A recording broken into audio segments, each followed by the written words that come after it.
Good evening and welcome to another episode of Water for the Thirsty, the word simply, the word refreshing.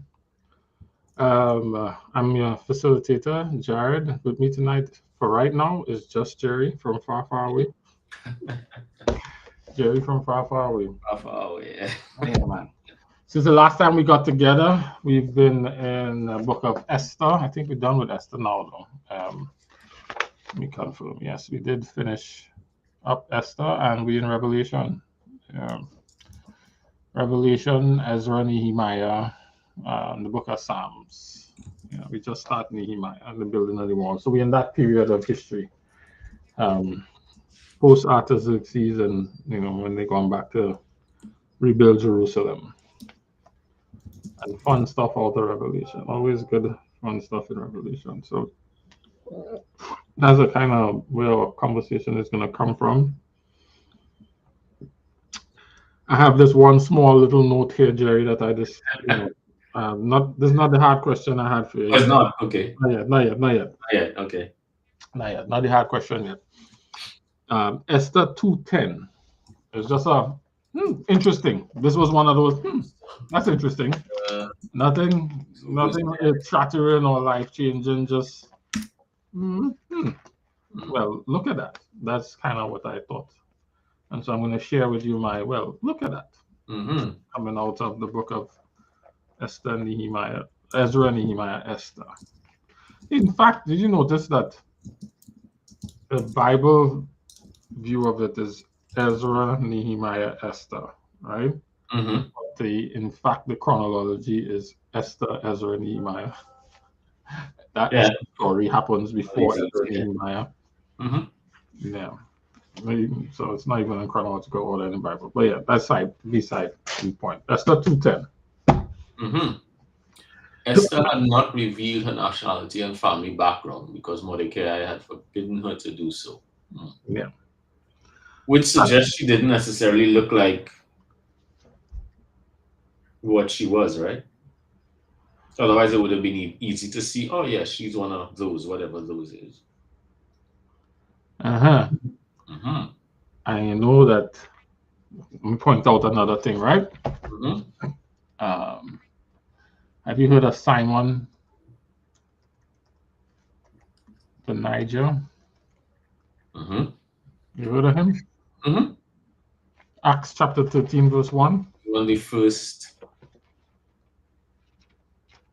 wasn't that, I mean, from rabbinical writings, wasn't that the way they initially referred to several black Christians as Nigers? Yeah, because the word Niger means black, right? Which we know was purportedly later on bastardized. And yeah, Acts what? Sorry, Acts chapter 13, verse 1.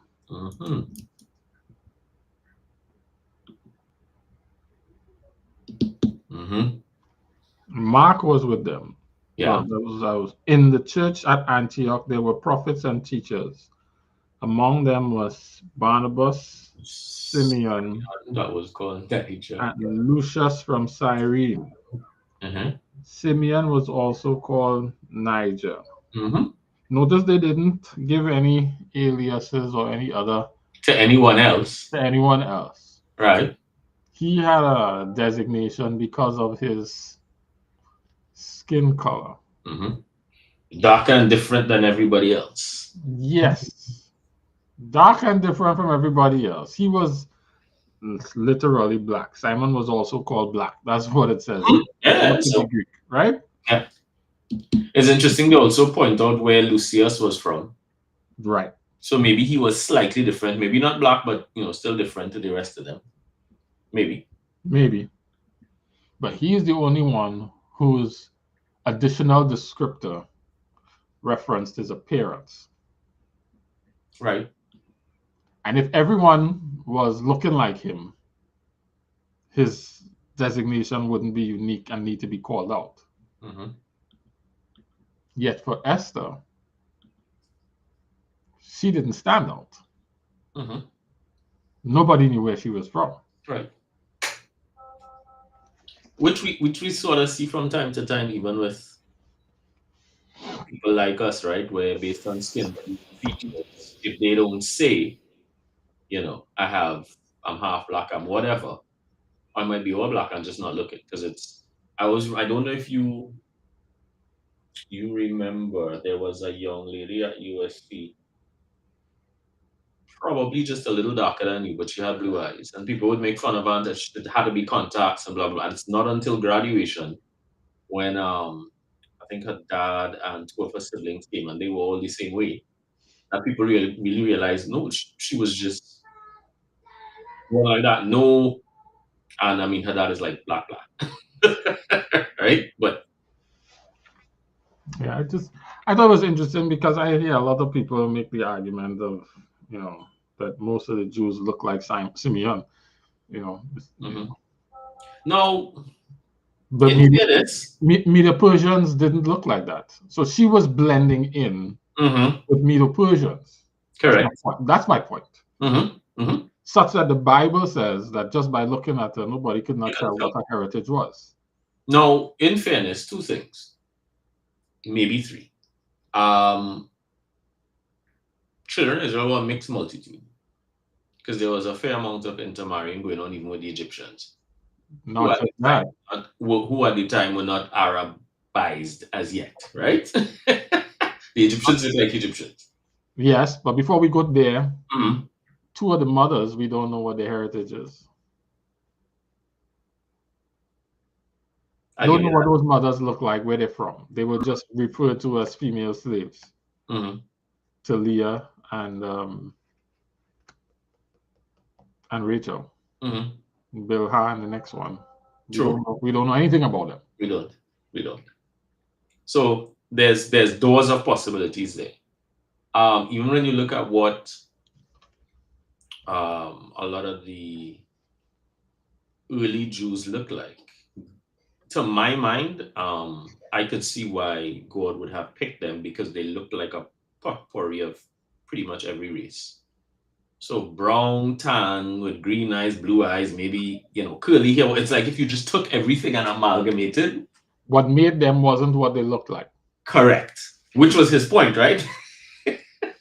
It was supposed to be a demonstration of character. You know the spiel. And then, people forget that there were all these countries in what we now call Arabia that were basically colonized by the Arabs. So you had the Copts and all these other Jermain groups, two different areas. And then after they got colonized, you saw, I remember there was a colleague of mine who, born in India, is as Indian as he can be, doesn't quite look it.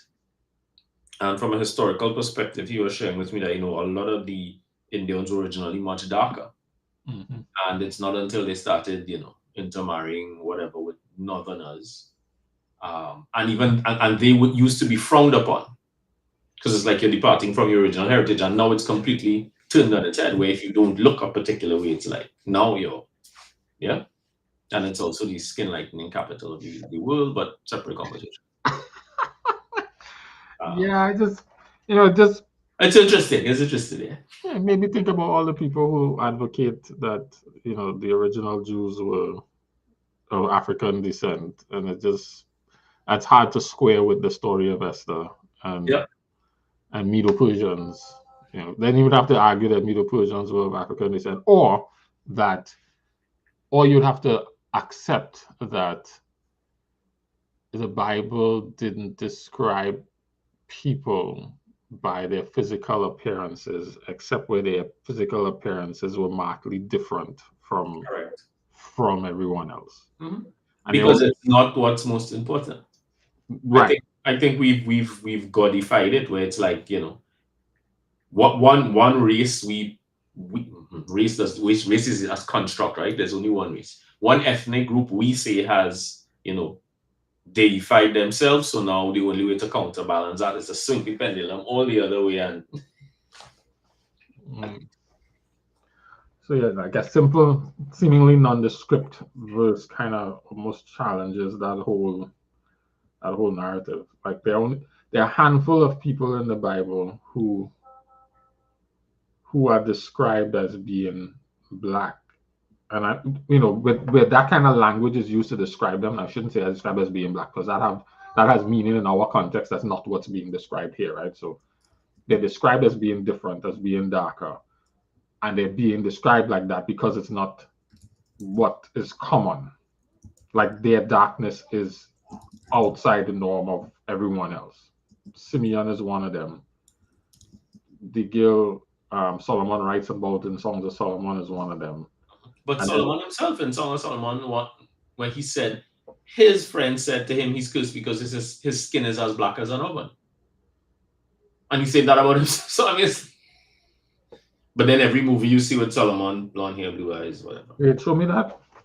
So Song of Solomon, I think, is one. Yeah, I'd like to see that. I don't recall seeing that, and maybe I missed it. Maybe this over and over again, but I don't. Ecclesiastes, Song of Solomon. I'd love to take a peek at that. Let me see if I get it for you. Woman of Jerusalem. My skin is dark but lovely. Yeah. Wait. There's somewhere about him. Sorry, let's go back. That's not Solomon. No. There's one where he says he's singing of himself. Hold on. I hope I'm not giving you the wrong reference, but oh gosh, I'm trying to remember. You know this guy. And she says, "Don't stare at me because I'm dark," which means she's standing out, right? She's not like the others. Her skin was black, is it? Black as an oven is used here. I'm trying to remember because you know it's this guy. You remember Wayne Riley? Yeah, he had shared the actual reference with me. I will find it. Okay, you know, I read this about 12 times, and I ain't saying, I ain't saying I didn't miss it. I just did never notice it. Right? So I'd love to see how I misread that. Yeah. That's one of my missions. I'll find it, don't worry. All right, but in the meantime, then there was the other guy who was being described as being from Kush, and it stood out like that's everyone else's blends into everything else. I mean, yeah. So whatever. So it's like, I mean, again, let's look at the example where, even if something isn't spelled out, so Mary, Joseph, and Jesus go down to Egypt to hide. No.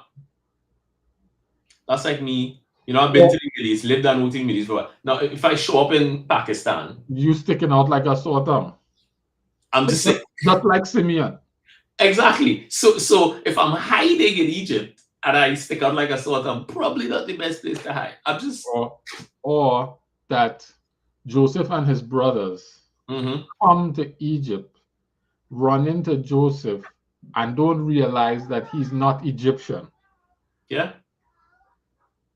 Yeah. Which means something about Joseph or way that the Egyptians looked. He blended in, right? He blended in. Yeah.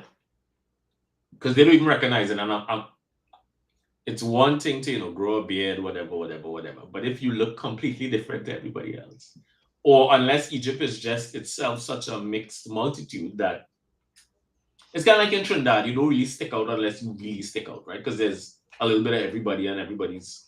Yeah. Correct. Which is exactly my point. A handful of people in the Bible have stuck out for their appearance, and their appearance usually is the dark appearance, and it's called out. Simon's nickname was Black. His alias was the Black Guy. Yeah. What is that? What's the implication? The Black Guy. Yeah, but I think there were lots of black guys. Yeah. Then why would they call him Black, right? Yep. Like I have a partner we is called White Boy because I wonder why. He's so dark. You serious? Yes. He's so dark. He's calling White Boy. But hilarious. Anyway, it was a look at that.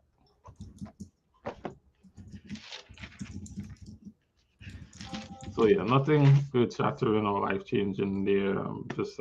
But again, curious things that, yeah. Hmm. I think, this is why it's always good to go to the Bible, wanting it to reveal itself as opposed to reading your preconceived notions or whatever into it, right?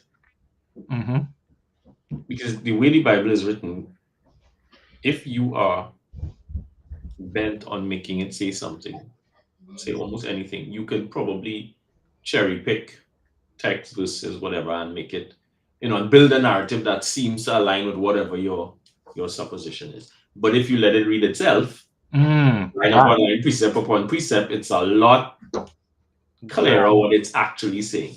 Correct. Not just what's said, but what it's saying. That's like, you remember the night we were going through all the different stuff, what is it? Slaves. What was it? Where was it? Paul or Peter was basically saying that, slaves, you should treat your master a particular way and masters treat your slave. If you just cherry pick, Well, you come and you read in, so the Bible saying we should, slaves should just be, and apply that to any context, out of context. You missed it. Yeah.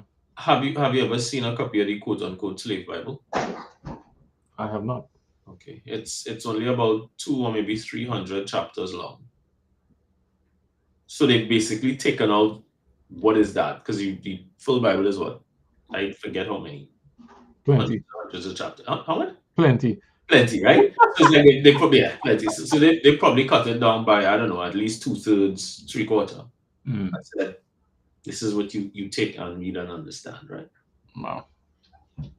What I also found interesting is that a lot of the churches started by slaves in the South, the inscriptions in the church were in Hebrew. So it's not that they were illiterate, they came across not being able to speak English, but they knew how to read and write just in Hebrew. Which also makes sense because the area of Africa, a lot of them were purchased from. Why do people forget that most slaves were originally sold into slavery by other black? I'm not going to get into that now, right? Yeah. And it's also indicative of I don't know if this is the right way to say this, but the quality of person who was sold into slavery. Because what would happen is, I would be a king warring with another king. If I win, I'd sell his family and his royalty, his senators, whatever, into slavery. So it's not just, the average Joe, the bricklayer that I'm selling into slavery. It's dignitaries and whatever, right? Good education. Yep. But that's what I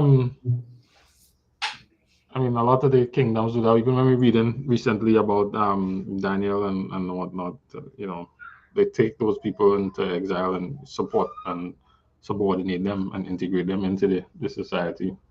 So that's not too uncommon. I think slavery is a whole next level, but yeah. Yep. Anyhow, that was my interesting. I have another interesting. And is the hard one? No, it's not the hard one. I easing up into that. Oh, okay.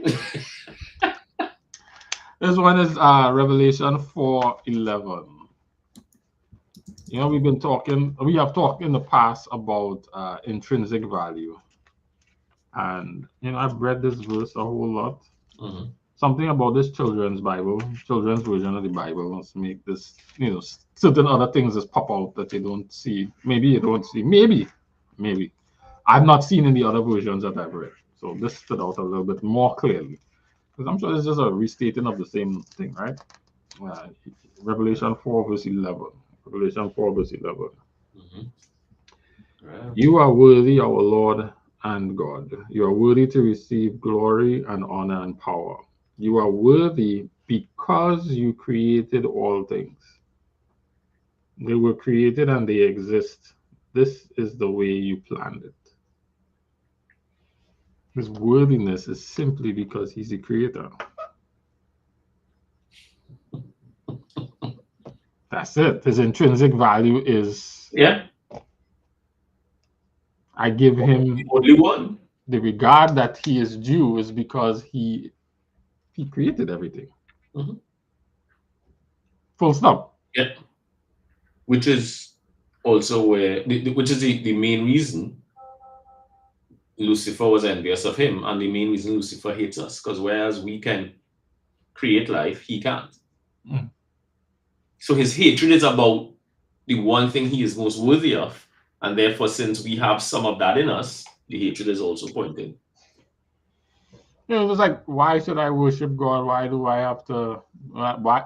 When you start to dig into the motivations, I love him because he first loved me. Fear God and whatever.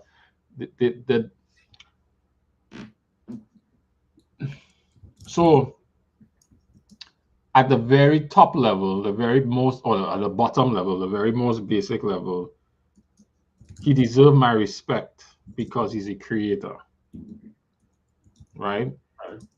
Even the idea of agape,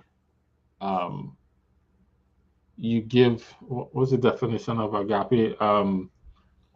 With that intentional, geez, I've used it so many times you'd think I know it by heart. Showing active concern Yeah. because of perceived intrinsic value. Mm-hmm. If his perceived intrinsic value is creator, then I need to be actively concerned with what he's concerned with simply because he's a creator. Yep. And then at the next level, I can talk about all the, what's up, Cameron? All the relational stuff. Yeah. Right? When I get to know him and get in a relationship with him, that adds breadth and definition and dimension to my response to the things that are important to him. Correct. But even if I don't have that relationship, yet the price of admission is he's creator. It's like once you get into the amusement get to know him, correct, he's deserving of that simply because he shows up as creator. Yeah. By virtue of that. Yeah.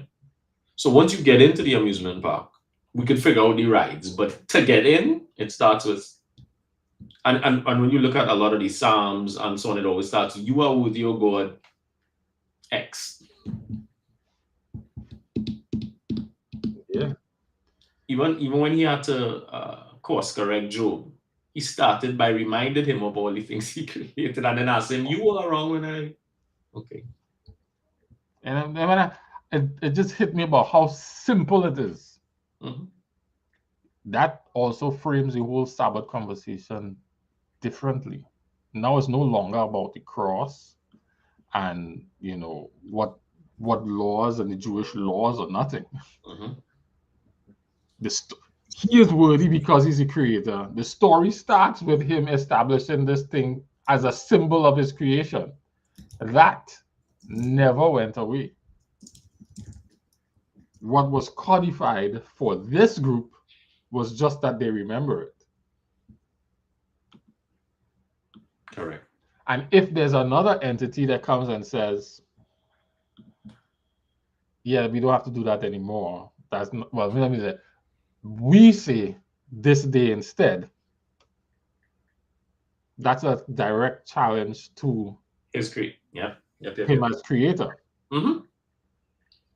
And so it's not even really about laws and Old Testament versus New Testament, and it really is a simple conversation about his worthiness. Because I mean, like the thing starts there, and so it doesn't even become a debate. But anyway, hold on. It goes back to the point you make ever so often. It comes back to lordship. He's worthy because in as part of the wordage for Lord implies that creative authority. So if you're not yielding, not submitting to that, it's like a master, a Lord is a owner. I just searched that the other day. You did the whole word study on it, right? No. Somebody, I was in Sabbath school last week, and I used the word Lord, and one of the people responded and said, "Yeah, I'm not really. That word don't have really relevance in our modern society." And I was like, "Yeah, I know." So I did a quick, look up on it, but I can't remember where it is now because it's not in my most recent search, or maybe it is. Oh, owner.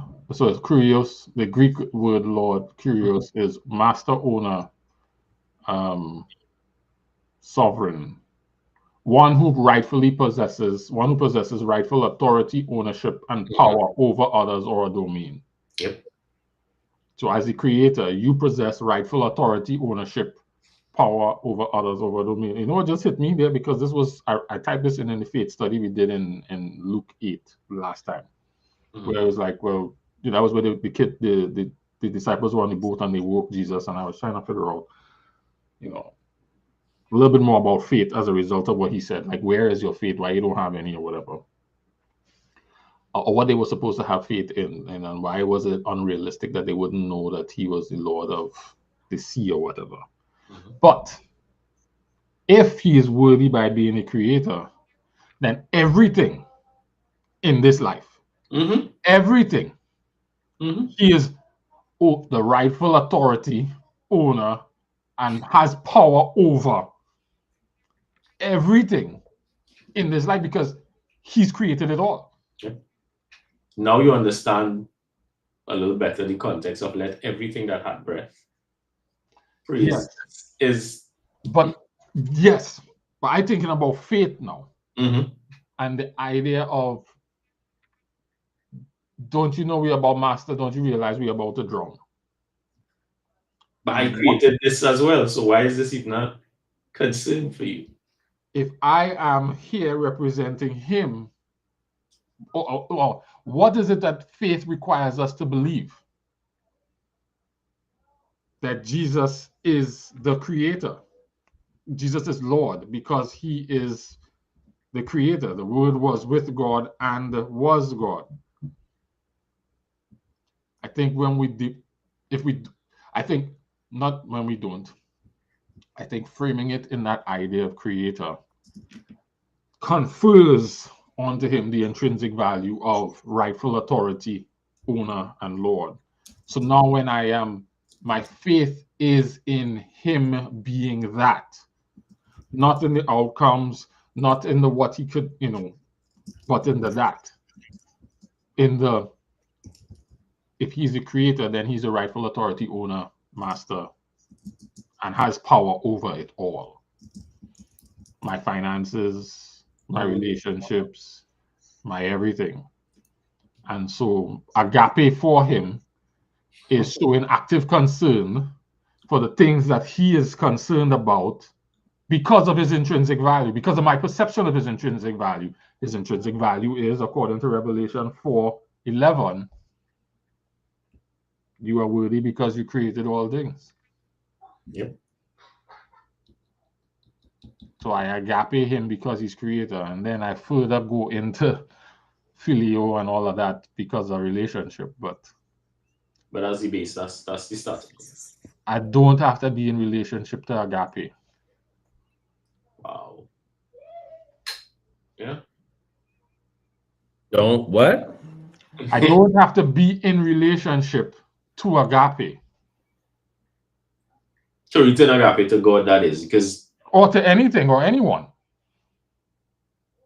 Because agape is to demonstrate active concern for the object of agape because of my perception of its intrinsic value. You don't not have to be on the strength or the quality of the relationship. Huh? Okay, I thought you said you don't have the relationship with him in order to agape. You're saying with the object or subject of the recipient of the agape. Even him, because he deserves agape just by showing up as creator. Right? Now, will relationship help my agape? Absolutely.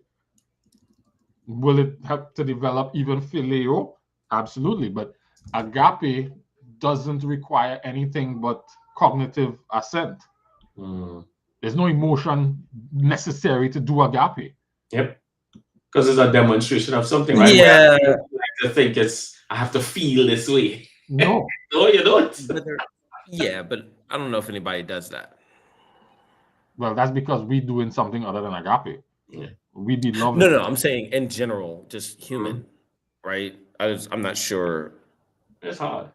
I mean, Kendrick, I'm sure there are times you probably want to kill your kids. But God knows if if you need to go get them something. What you mean? There are times. Like there 100%. There were several times today.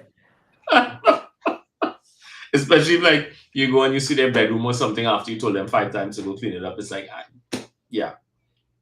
But even with that, you still, and if anybody else comes around to try to piss them off, different story, right? Correct. Man, his intrinsic value is as creator. Even before he demonstrates his goodness and his concern and his care, he could command agape. Yeah. But if I grow into relationship with him, that becomes a whole lot easier to do. Mm-hmm. But I don't need that. I don't need that to comply. Yeah. Well, not even to comply, to respond in such a manner. Wow. Wow.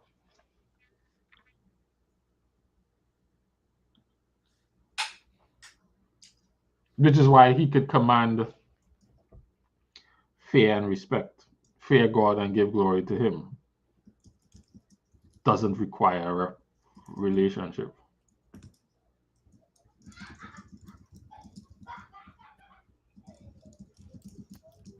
Can you what's an example of that anywhere?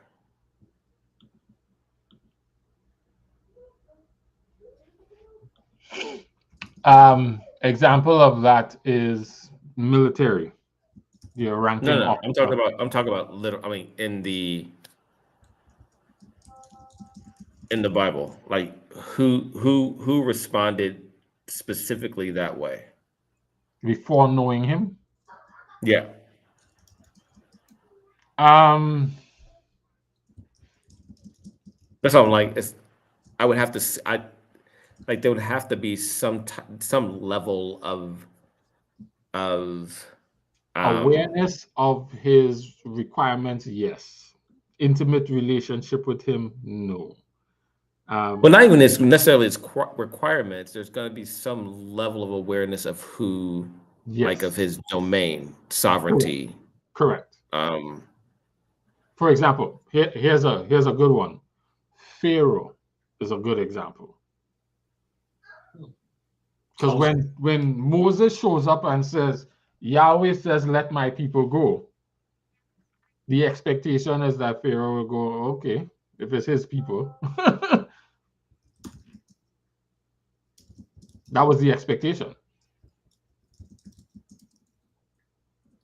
And Pharaoh's like, I don't know this person.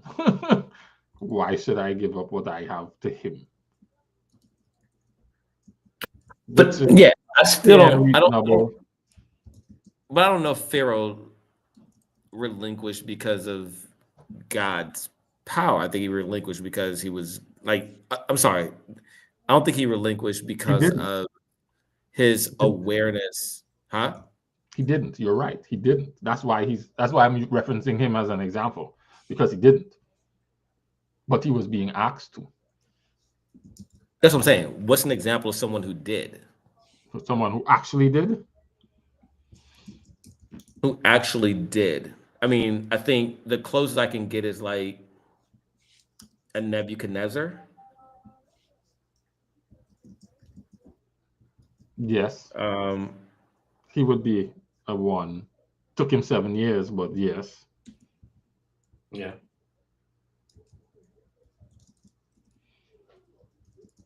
Where it wasn't necessarily based upon a relationship, it was just based upon just.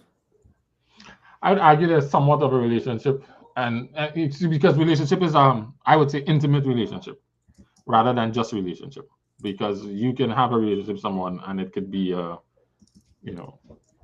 arm's length, like even an acquaintance is a relationship, right? Like a co-worker is a relationship. That's what I'm saying. That's why I'm using relationship, because based upon how you initially described it, right? You don't have to be in a relation with someone with God in order to, or you have to be in a relationship with one it to extend agape.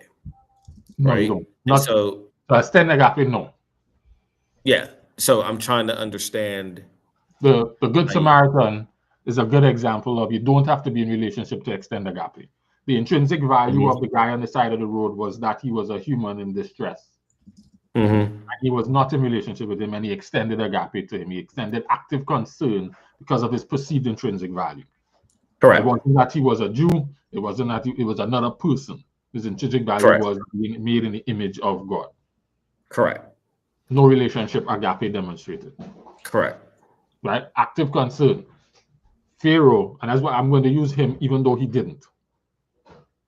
Pharaoh had an obligation or was being asked. There was the expectation. The fact that Moses came and God sent him, the expectation was that even not knowing who he was, that you would demonstrate concern for his ask because he is the supreme being. Now, Pharaoh resisted that and chose not to, right? But there was still that expectation that he would.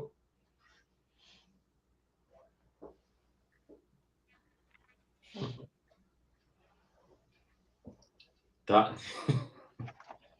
is definitely a perspective shift. And it does give a lot more clarity around how it is we're able to do agape even when not in relationship, right? I'm just passing. We have one term that describes all these various types of things, and we bundle it all together. I am using agape very specifically to describe what the scripture refers to when it talks about what we call love. Because it's not talking about phileo or eros. It's talking about this other thing. And so I'm just passing it out and pulling out that element. Phileo is a relational thing. That affection, that brotherly affection. I think we were processing the other day and we talked about that. Where was that? I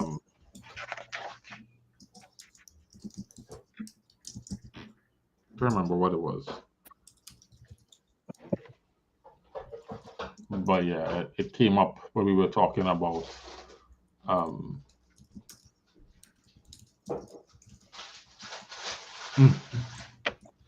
don't remember what it was.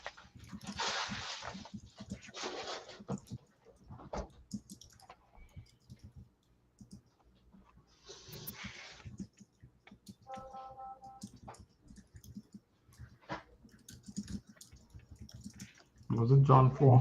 I don't remember. But yeah, nonetheless,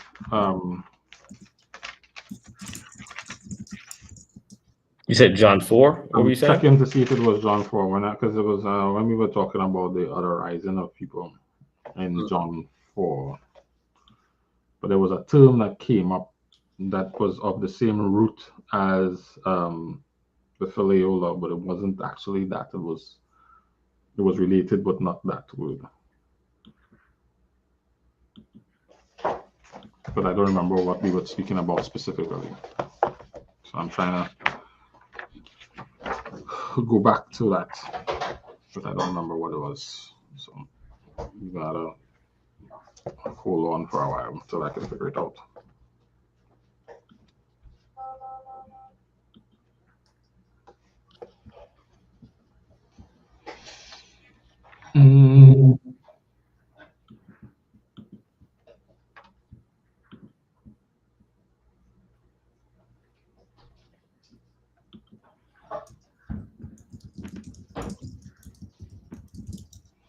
What up, Courtney?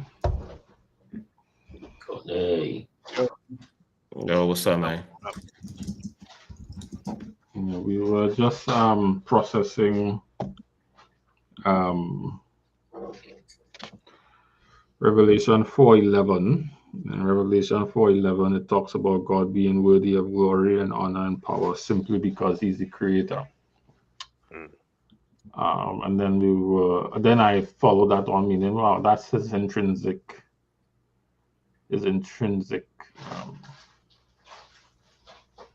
his intrinsic value. And if that's his intrinsic value, then if I perceive it, I don't necessarily have to be in intimate relationship to be able to deliver agape or respond with agape to him, because his intrinsic value is just as creator. Now, I can get into relationship with him, and it can help to sustain and even deepen my agape with him. But agape does not requisite relationship, because it's the response of acting with active concern to the object of agape because of the perception of intrinsic value. One example is the Good Samaritan. The Good Samaritan acted with agape towards the guy who was beaten by the robbers, even though he didn't have no relationship with him. Yeah. Because he perceived his intrinsic value. Yeah. Similarly, when God came to Pharaoh through Moses and said, "Let my people go," as the owner and master of the people, the rightful authority, ownership, and power over those people in that domain,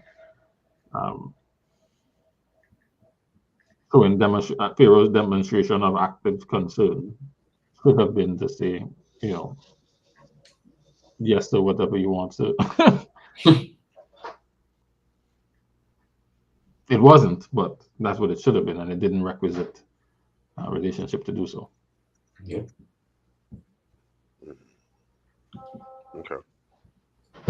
So we were just kind of mulling that over. Okay. Okay.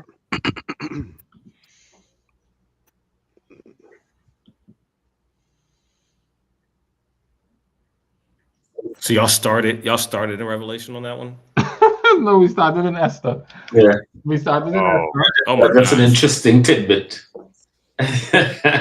Other than Esther 2:10. Y'all started in Esther and got there? No. We started in Esther and we finished our little exploration of Esther. Well, it wasn't even an Esther exploration. It was a Interesting thing in Esther, and then we went to Revelation. So Esther 2:10. Let me catch you up. Esther 2:10. Courtney, I want you to read that because I missed your reading today. I had to stand in for you. And it just wasn't the same. Oh man. All right. Esther 2:10.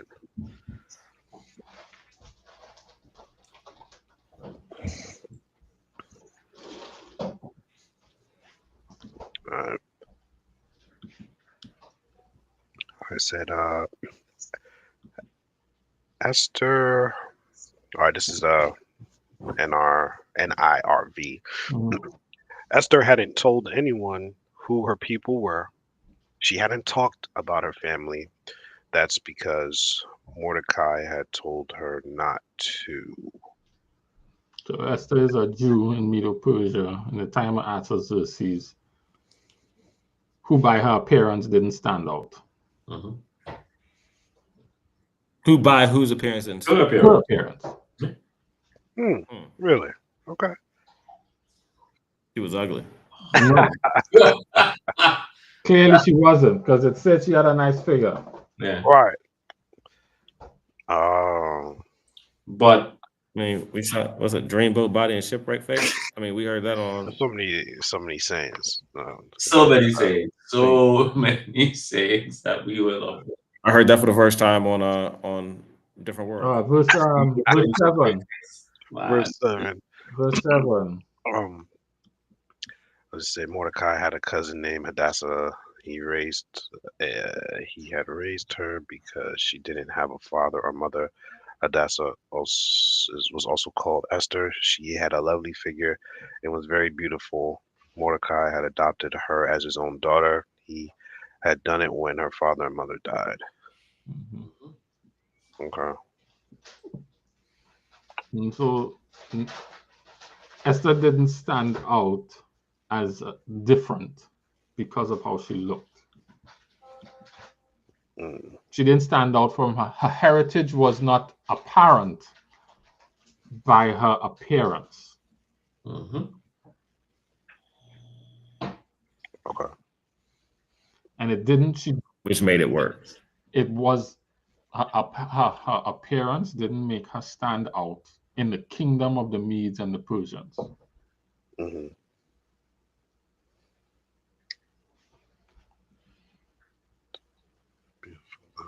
Beautiful. And that made me go, interesting. Why would you say that? What was interesting about it? Because either the Medes and Persians were of African descent, or the premise that Jews are of African descent is a flawed one. Mm.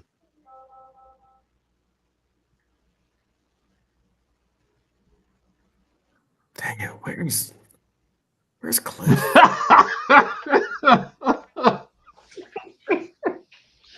Oh my goodness, Kendrick, I'm only. It makes that assertion challenging if Esther didn't stick out. It also makes it challenging that Joseph's brothers would come to Egypt and meet the guy in charge as an Egyptian and not recognize him as not being Egyptian. Forget that they didn't recognize it was his brother. They didn't say, hey, he's not Egyptian. Mm-hmm. Mm-hmm. They thought he was. Mm. His brothers. Yeah, but that sign could be brutal. That sign is.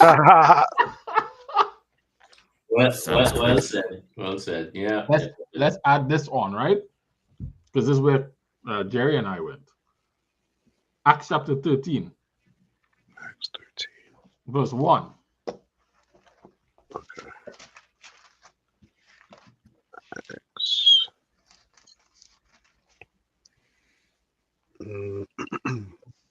13:1.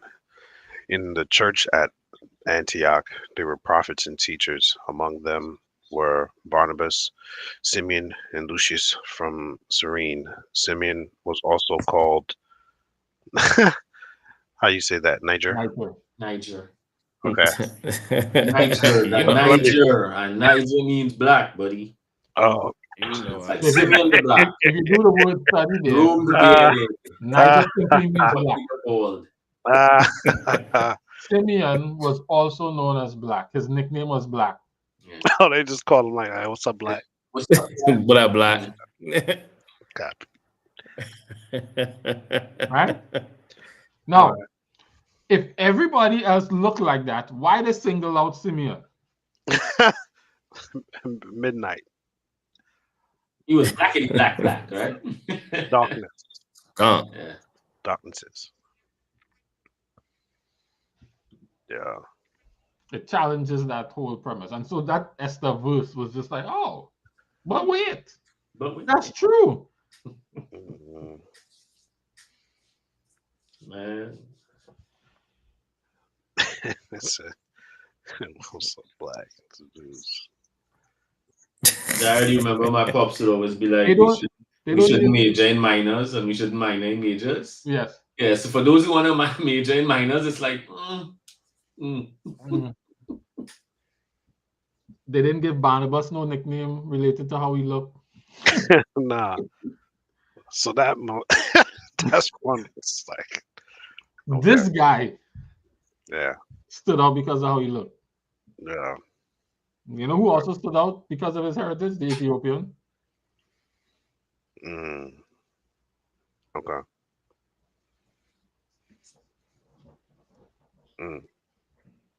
So you're saying that Black Israelites. Well, there was a Black Israelite. What? His name was Simeon.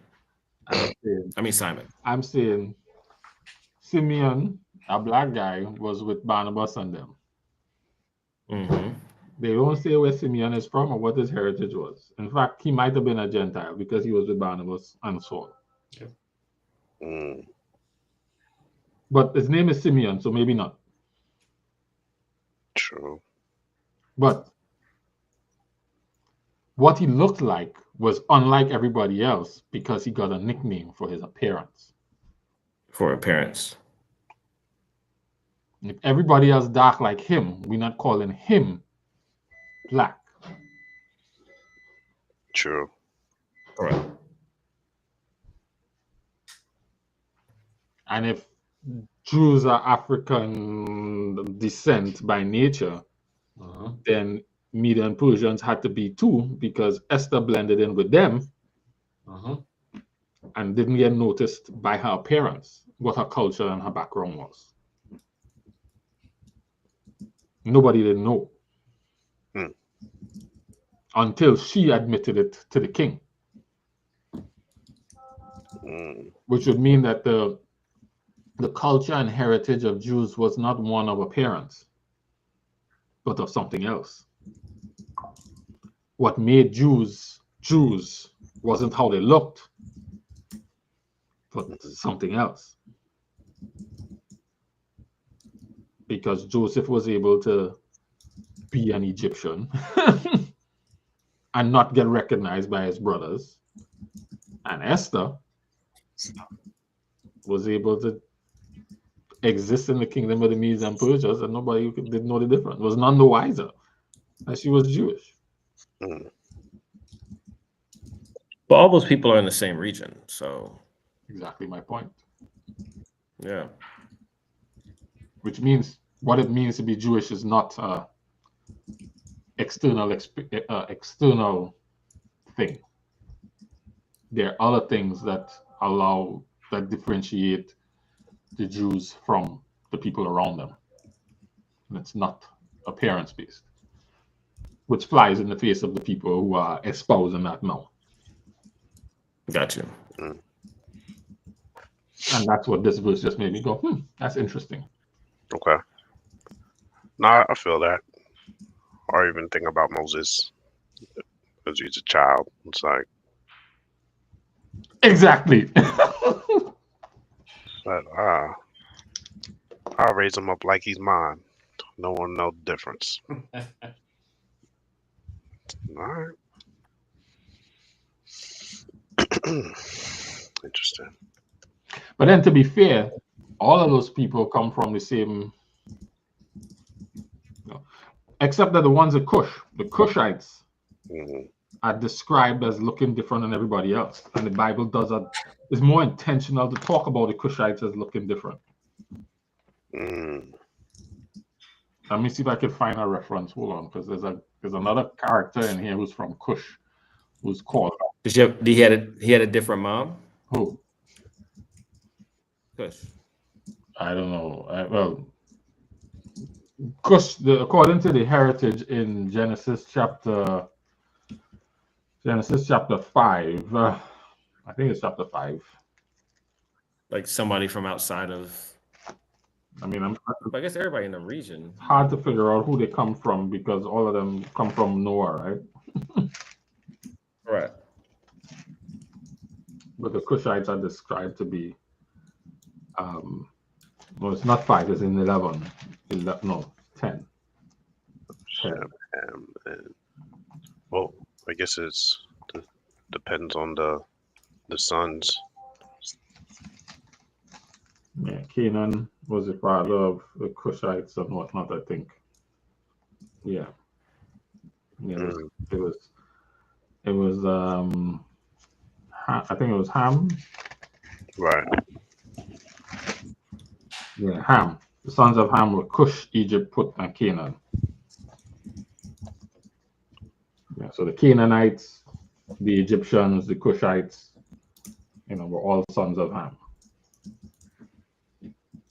So, I mean, I guess it's always a thing for me. I mean, you don't know what their wives were like. I mean, they're all brothers, but they all had different wives, so.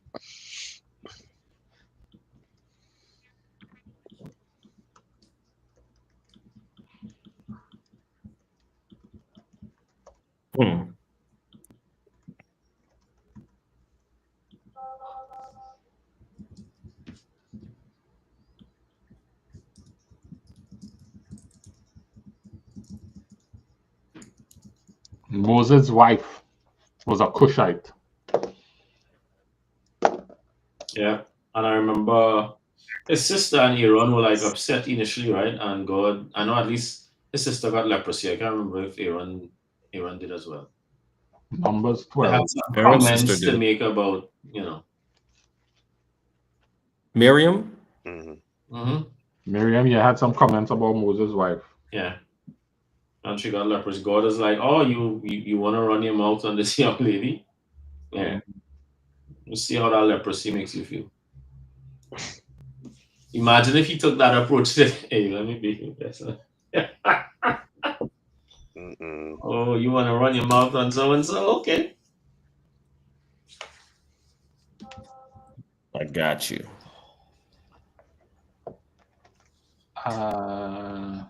And then there was Ebed-Melech, who rescued Jeremiah. He was also Cush or Ethiopian, because that's how they refer to it.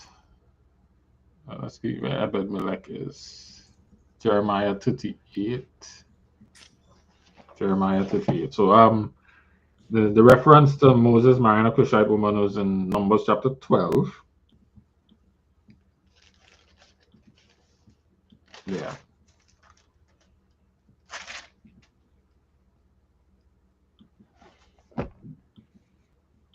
Yeah, they didn't like, they talked bad about Moses because he married the woman from Cush.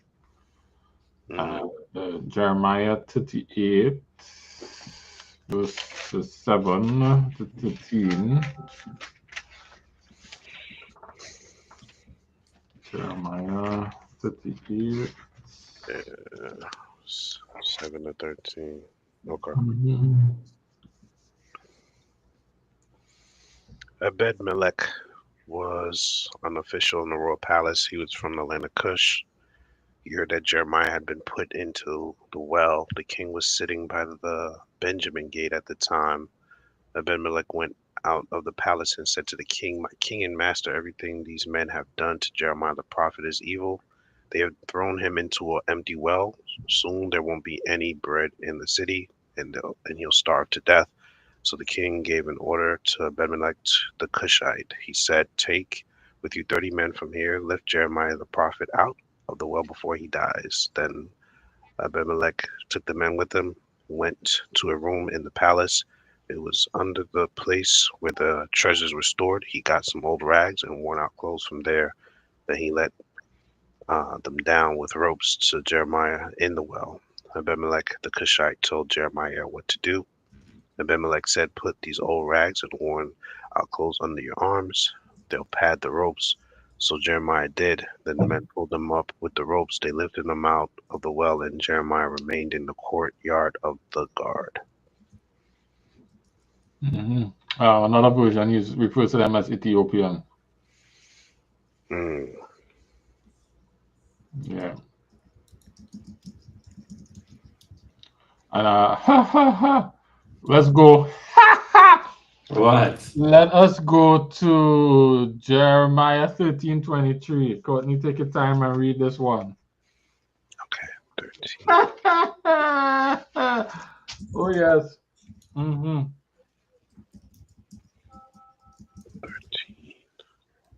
33.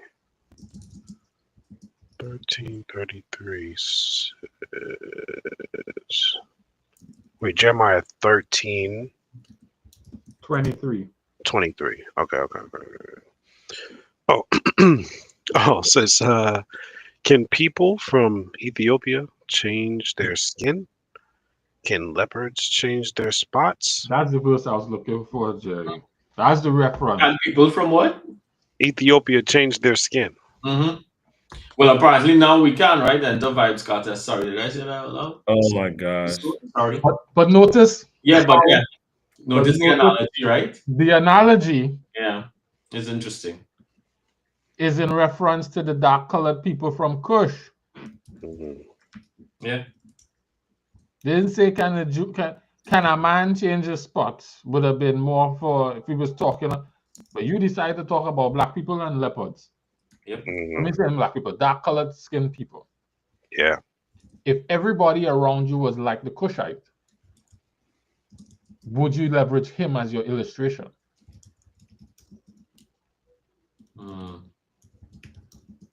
Would he be a good illustration if he wasn't dark?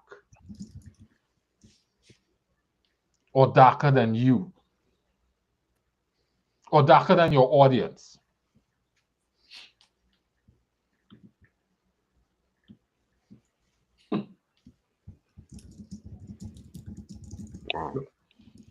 So yeah, like what, four things that make that idea challenging from the scriptures? Yeah.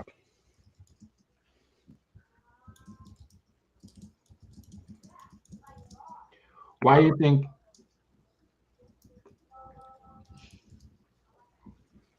Why are all these dark-colored people being singled out?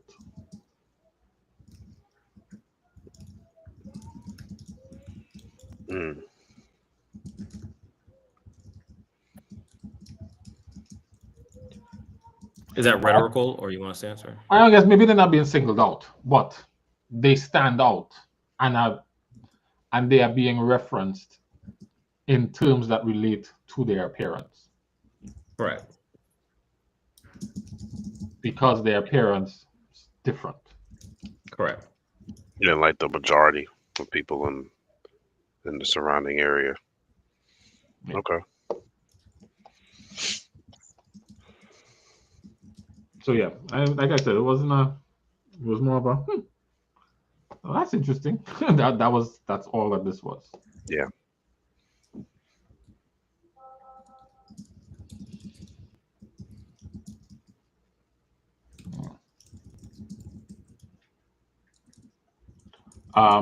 If you go to the Brown's Driver Biggs definition, Cushi or Ethiopian, it's a cushion, it says their blackness.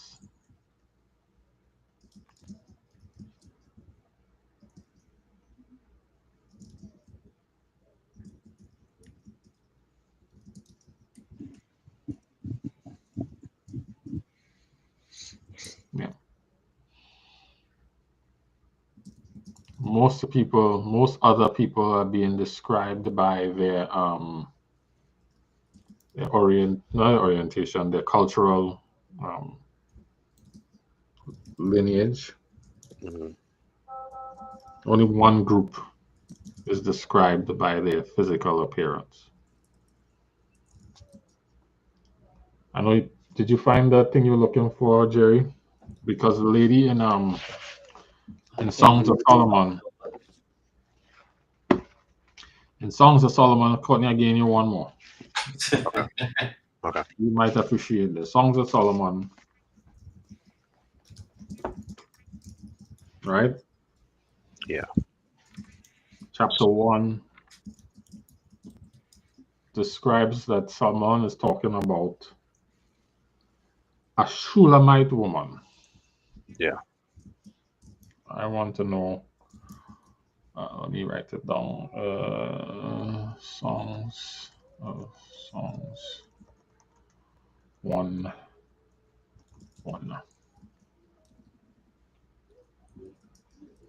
Let's call it 1, 2.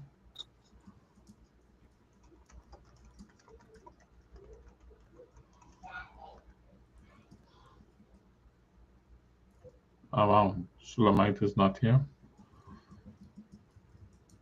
Let me ask Uncle Chat then. That'll be faster. You're looking like for the meaning of Shulamite? Just looking for the Hebrew word listed there. Okay.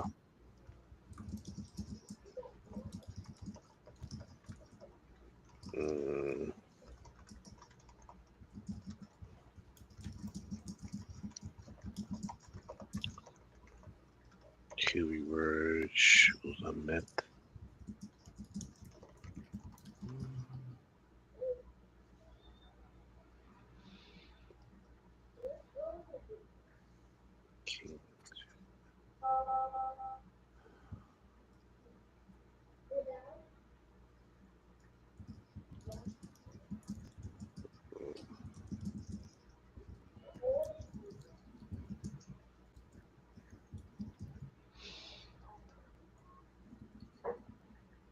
It says here the Shulamite is it's a word that only appears once in the Bible, so there are various interpretations. It's a feminine form of Solomon. Scholars see it as being a female equivalent to Solomon, belonging to Solomon, Solomonness, peaceful woman, perfected one, peace, wholeness. Links her to Abishag the Shunammite, but that's speculative. The meaning is peaceful one. Anyway, this woman, whoever she is, the Shulamite woman, whoever she is, she says, "Woman of Jerusalem, my skin is dark but lovely. It is dark like the tents in Kedar. It's like the curtains of Solomon's tent. Don't stare at me because I am dark. The sun made my skin look like this. My brothers were angry with me. They made me take care of the vineyards. I haven't even taken care of my own vineyard." So she's sunburned. Sounds like it.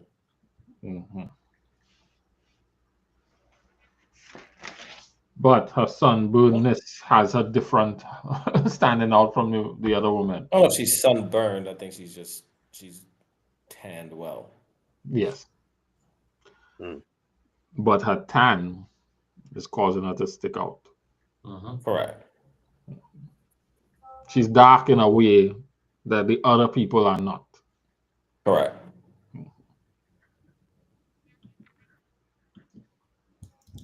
Yeah, Cliff. So,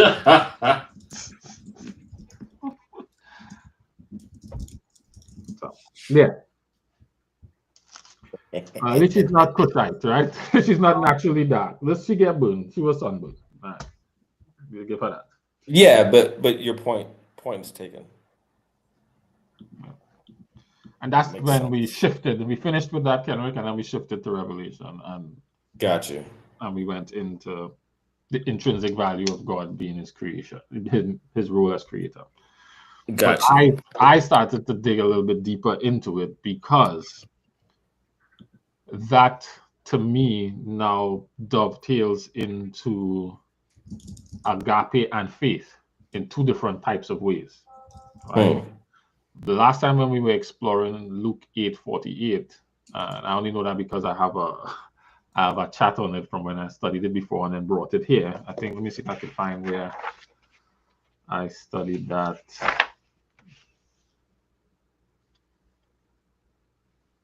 Yeah, it was Luke 8:25. At the time I had said, I'm trying to better understand the concept of faith. What would be or could be expected response if they had faith? So if you could go to Luke 8:25, Courtney.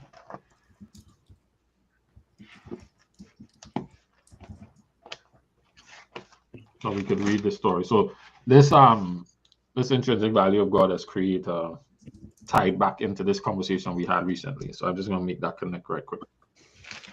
Okay. All right. So this is after Jesus calmed the storm, said, "Where is your faith?" Go from 22. Go from 22 to 25. Okay. One day, Jesus said to his disciples, "Let's go over to the other side of the lake." So they got in the boat and left. As they sailed, Jesus fell asleep. A storm came down on the lake. It was so bad that the boat was about to sink. They were in great danger. The disciples went and woke Jesus up. They said, Master, we're going to drown."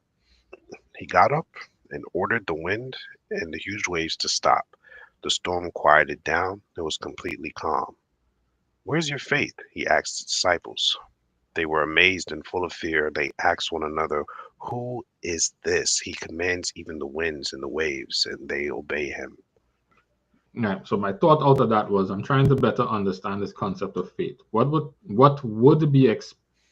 be the expected response if they had faith?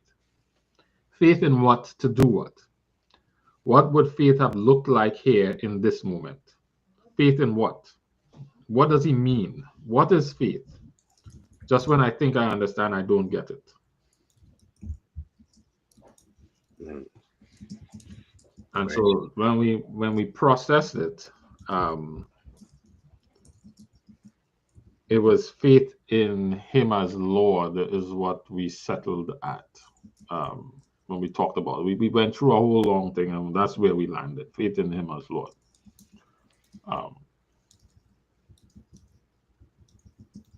But if we go into his intrinsic value as creator, the creator is the lordship part.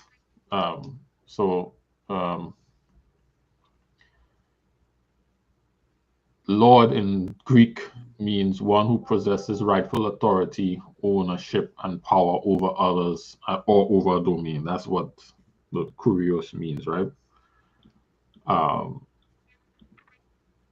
By virtue of being the creator, he now possesses rightful authority, ownership, and power over everything that he's created.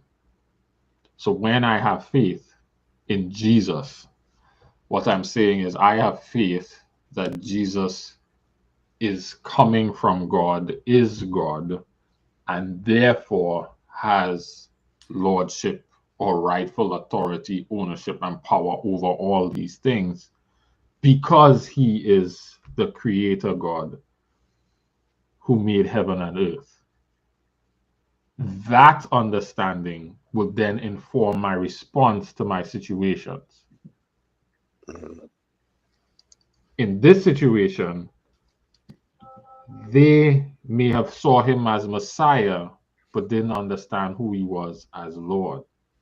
And so when the boat started to sink or whatever was happening, they started to panic because, well, I'm going to say, their response did not demonstrate their confidence in his identity as Lord, as his identity as the creator.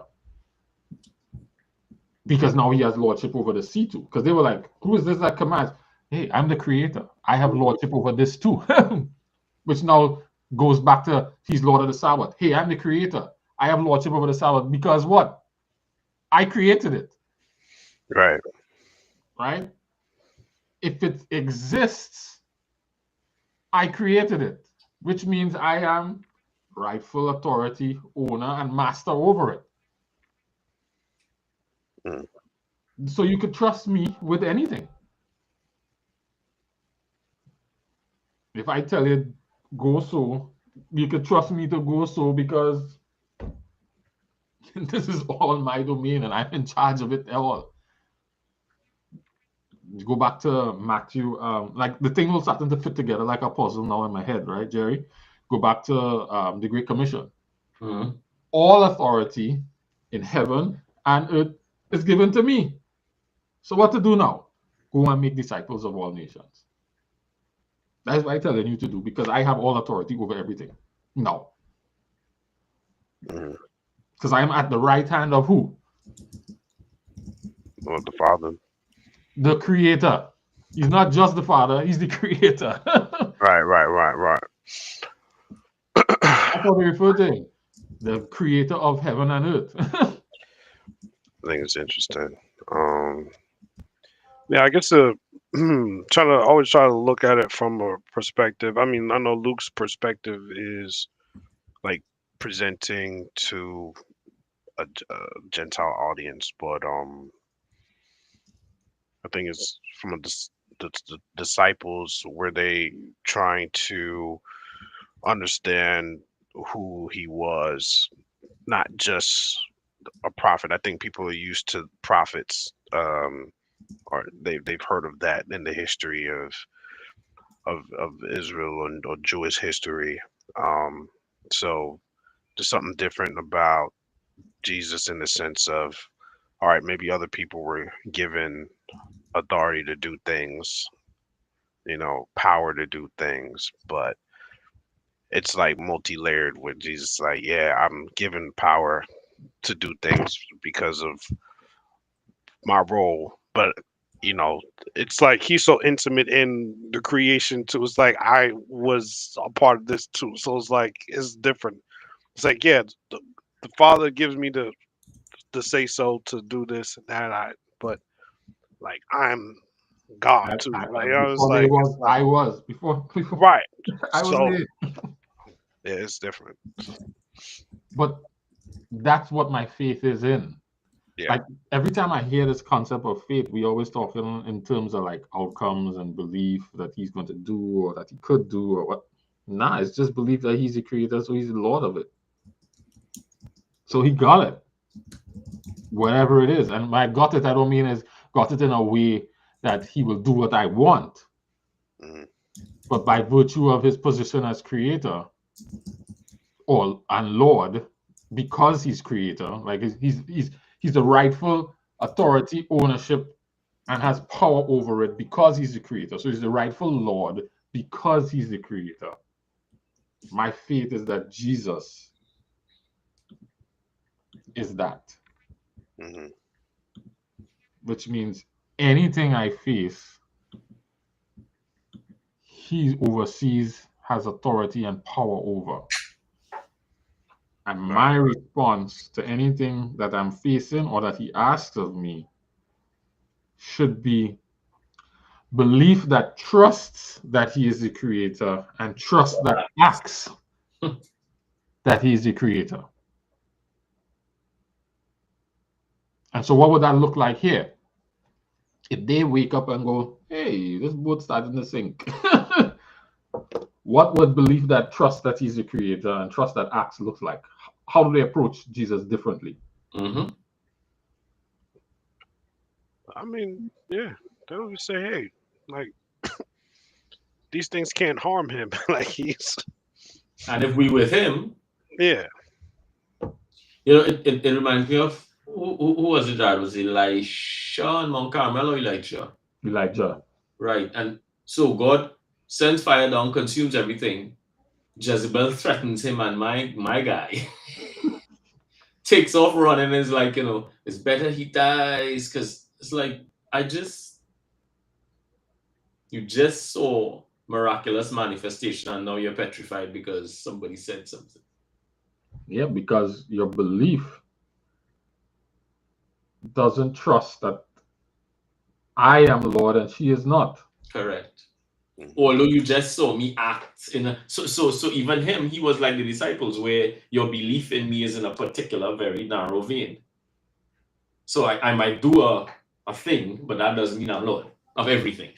Of everything. Yeah.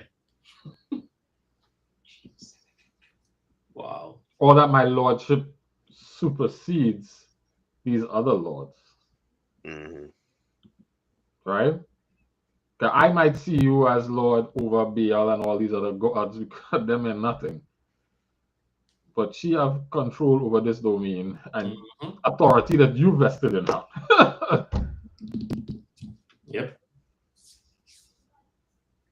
But he sits here. And even her authority is in, coming. She still had to yield to him. And so, yeah, that faith is that trust that acts according to the belief. And the belief is that he's creator, not belief that he will do.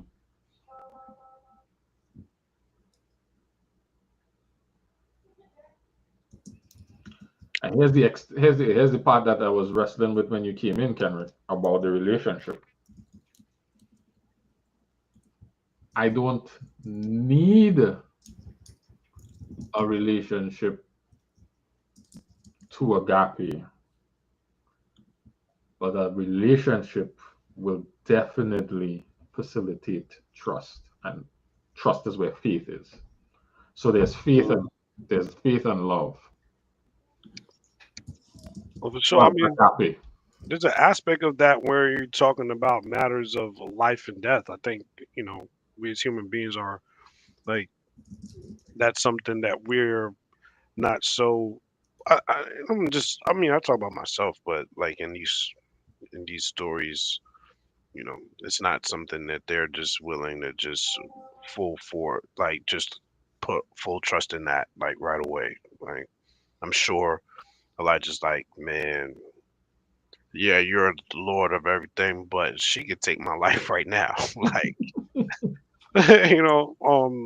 which is what makes the story about the three Hebrews in Babylon, like such a story where it's like, all right, you could say you want to take my life, but we like whatever, like whatever, we're not bowing. But they had that faith, and I guess it's different because it wasn't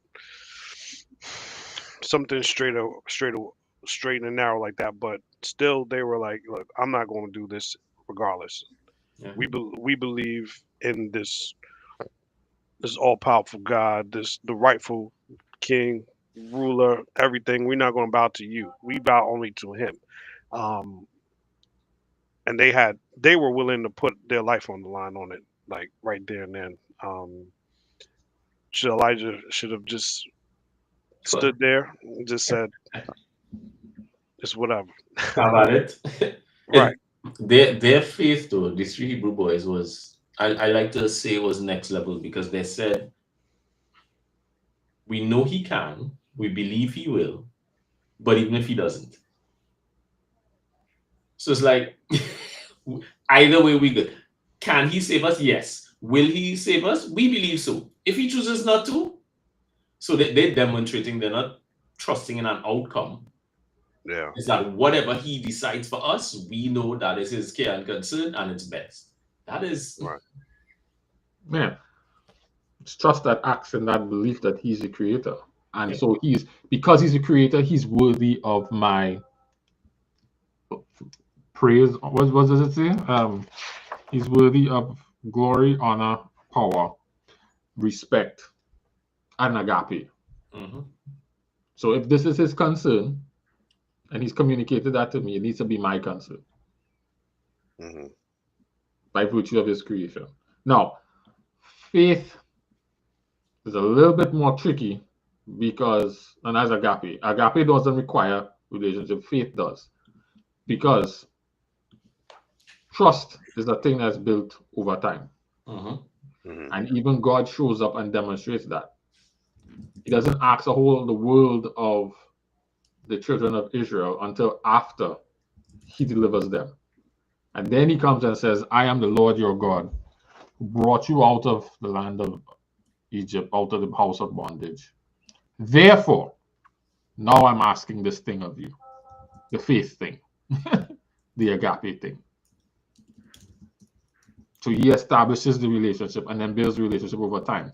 And where he got pissed off in Numbers 14, 15, is where he says, after I've done all of this for you, or they still refuse to trust me. like for real? Like for real? So like faith is really just a relational dynamic that reveals trust. And trust is almost proportional to intimacy.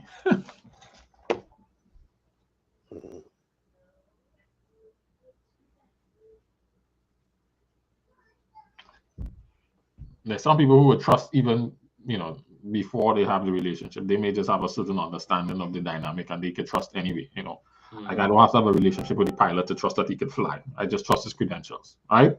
Yeah. I trust the hours that he's put in, so I trust the pilot. Yeah. Mm-hmm. There are people who would they basically start you off at 100 and let you whittle your way down, right?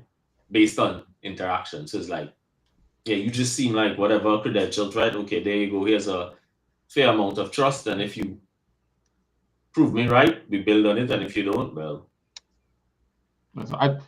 we've made faith into this overly spiritual thing. But the more that we unpack it, the more it is just a relational dynamic. Yeah.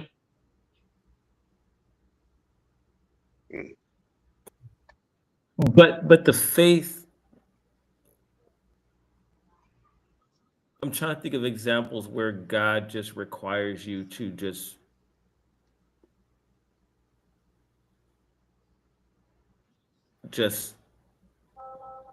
trust him on just based upon who he is. Yes. Like you go back and you look at the children of Israel, like, you go to the Ten Commandments. The first thing is about Naaman. Dip 7 times. Naaman. Naaman, yeah, but that was on the strength of somebody else. It wasn't necessarily God. So I'm just looking at like I'm sure there's a situation, but most of the situations that you encounter in the Bible, there is something that he's done to show Correct. who he is. Correct. Right? Correct. I'm the Lord, that God that brought you out of the land of Egypt. Like, it's all these different things kind of, and so very rarely does he show up. I'm trying to think of where it's just on the strength of I'm him. No. Do this. No, he doesn't. He doesn't do that. He has not demonstrated. The story doesn't reveal that being his approach. Yeah, it's either on the strength of someone else who's encountered him and been like, hey, I know this guy that can take care of this for you, right? Or he's actually done it for you. Correct. Right? And you've been involved in the process. It's almost like he understands that faith requires faith because of what faith is: belief that trust that acts. I have to establish that initial thing that gives you something to trust. No, it will always be a whole depth of things. Like sure. It's at least something to get you started. Correct. Right. So like the centurion was asked to have his servant healed. I'm sure he probably heard some of the messages or heard about the things that Jesus was able to do. Right. But in the same sense, it was like he, based on his own social status, he's looking at, all right, authority in my realm is this, so I believe that you have authority like that.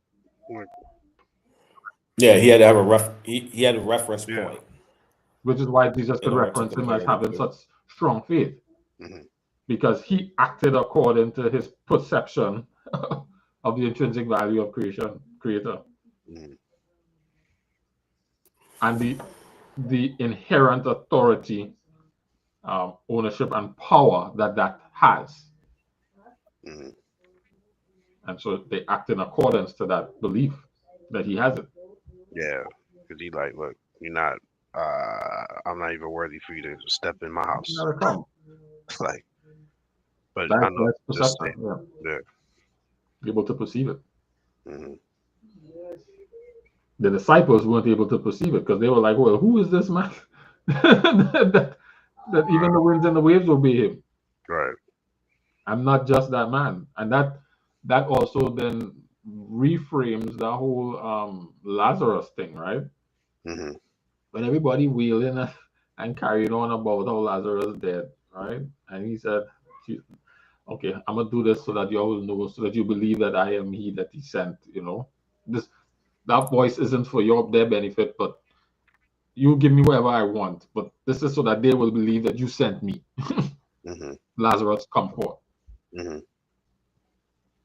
It was that establishment of identity, so that faith in his identity and his character.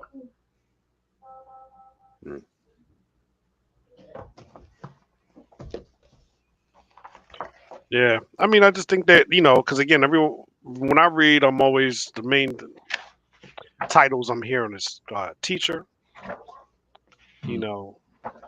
prophet, even though the elders, the learned men, they didn't consider him prophet, but the common folk, he was a prophet, he's a teacher, and that's a certain level, but it was like to have that understanding of, all right, this is beyond teacher and prophet. Right. I think that's even why they had the dichotomy with the Holy of Barabbas, right? Because they kept, even the issue the disciples had with really being converted, they kept seeing God in particular, based on particular things he'd done, and not seeing him as Lord. So it's like, you're going to set up an earthly kingdom, right? And I can get to be minister of finance or whatever have you, right? You know, what was it? James and John arguing about who's going to sit on the right and the left, and it's like you're not appreciating Lord of everything is above and beyond Prime Minister, King, whatever, right? Right.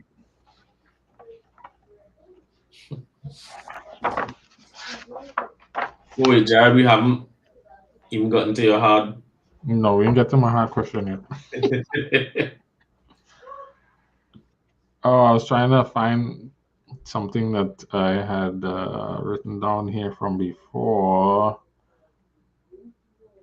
about God's his character and something else, Courtney, that we had spoken about. His identity, his character, and something else. I think it might be in my next book. I thought it was in this one. That's why I hate when you write down stuff and you don't remember it anymore. Because you wrote it down.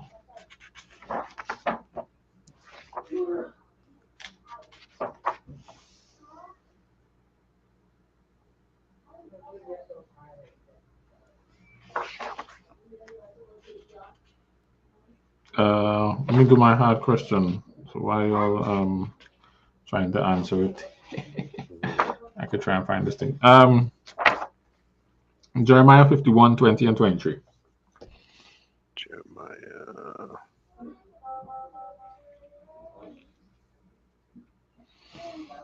It's ideally the whole chapter 50 and 51, but specifically with reference to 20 to 23, 51, 20 to 23. Sorry, 51, 20 to 23, yes. Jeremiah 51. 51, 20 to 23.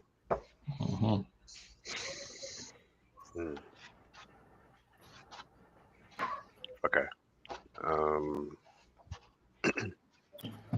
Babylon, you are my war club. You are my weapon for battle. I use you to destroy nations. I use you to wipe out kingdoms. I use you to destroy horses and their riders. I use you to destroy chariots and their drivers.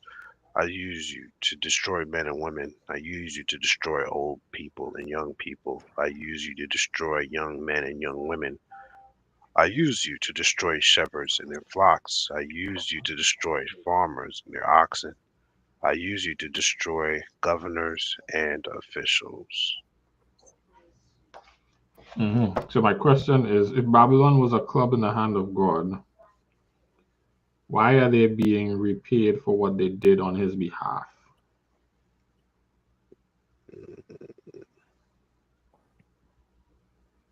As if it was an independent move. What was their true offense? Or what was their offense?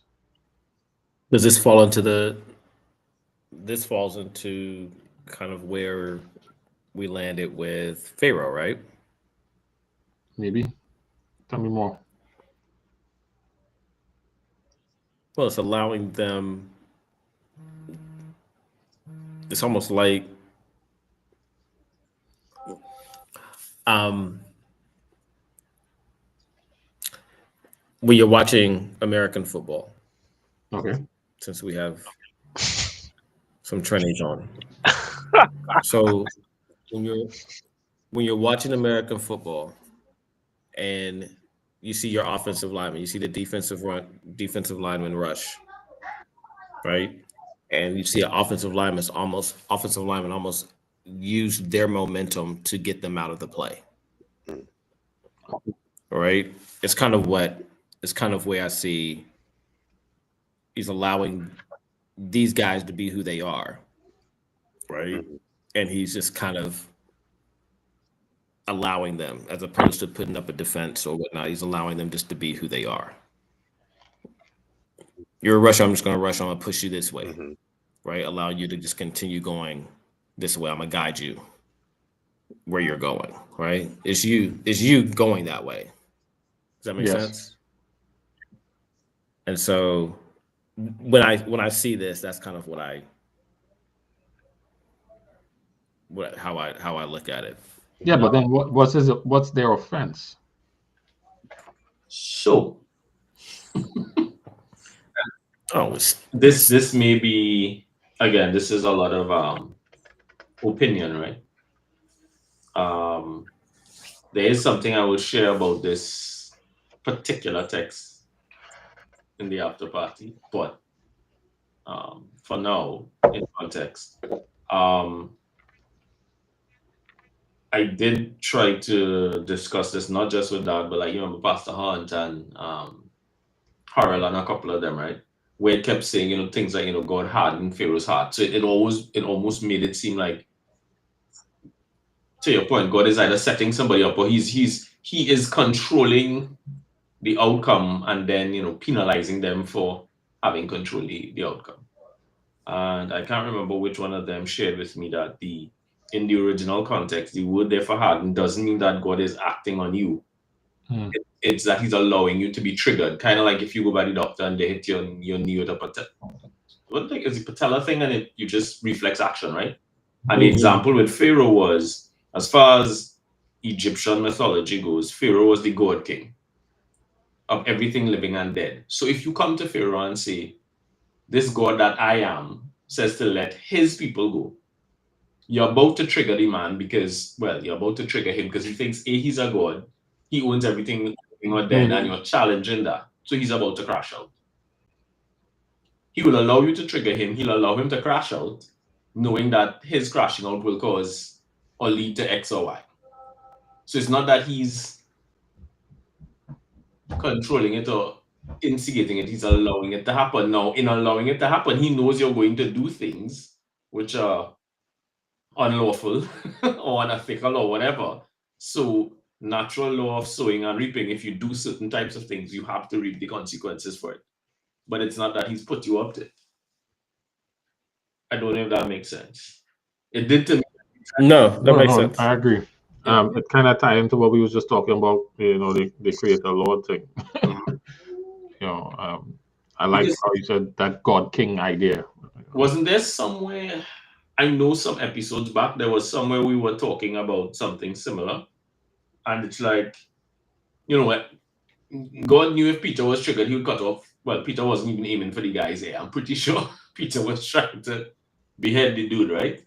And probably the dude flinch and it's only his ear got cut. But he knows these things and he allows certain things. And you hear him say, so that scripture might be fulfilled.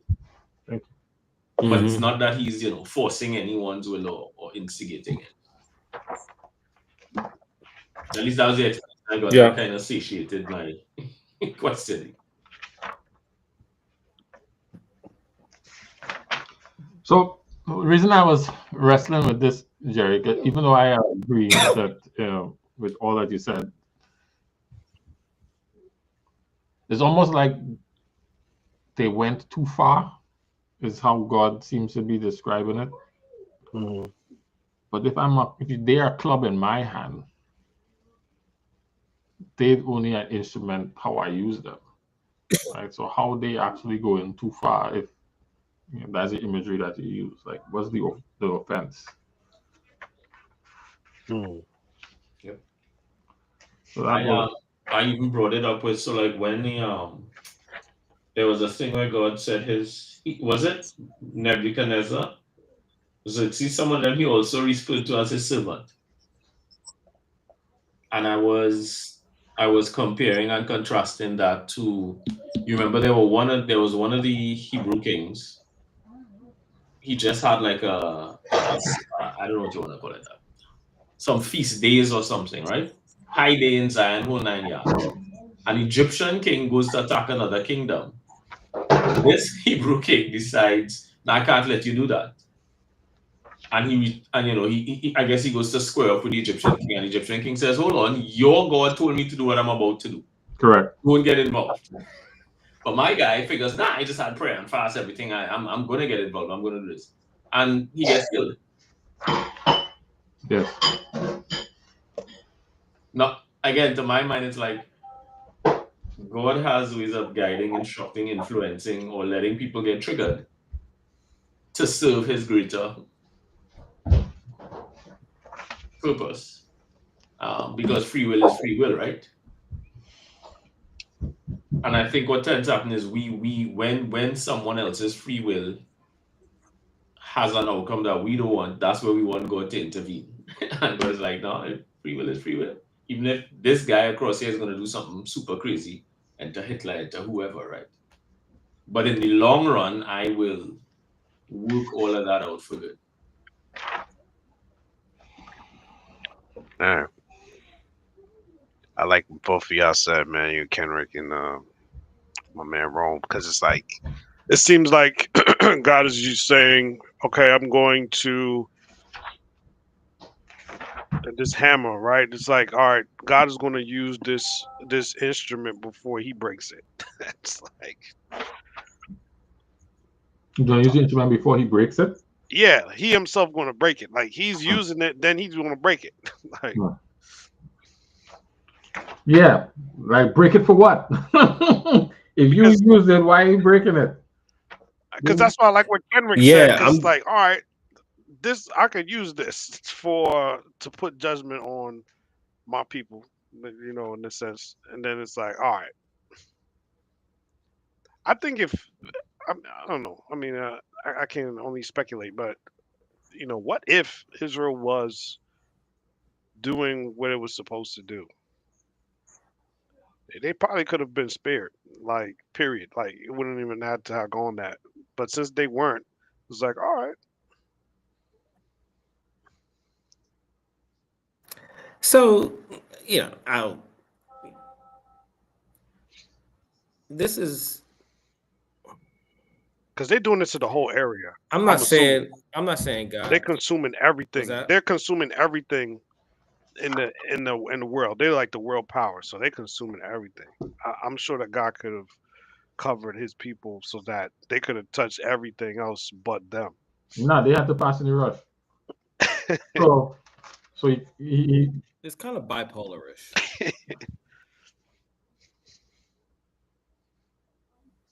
So I see where you're coming from, Jared. As I'm reading down and I'm going through it, I'm just like,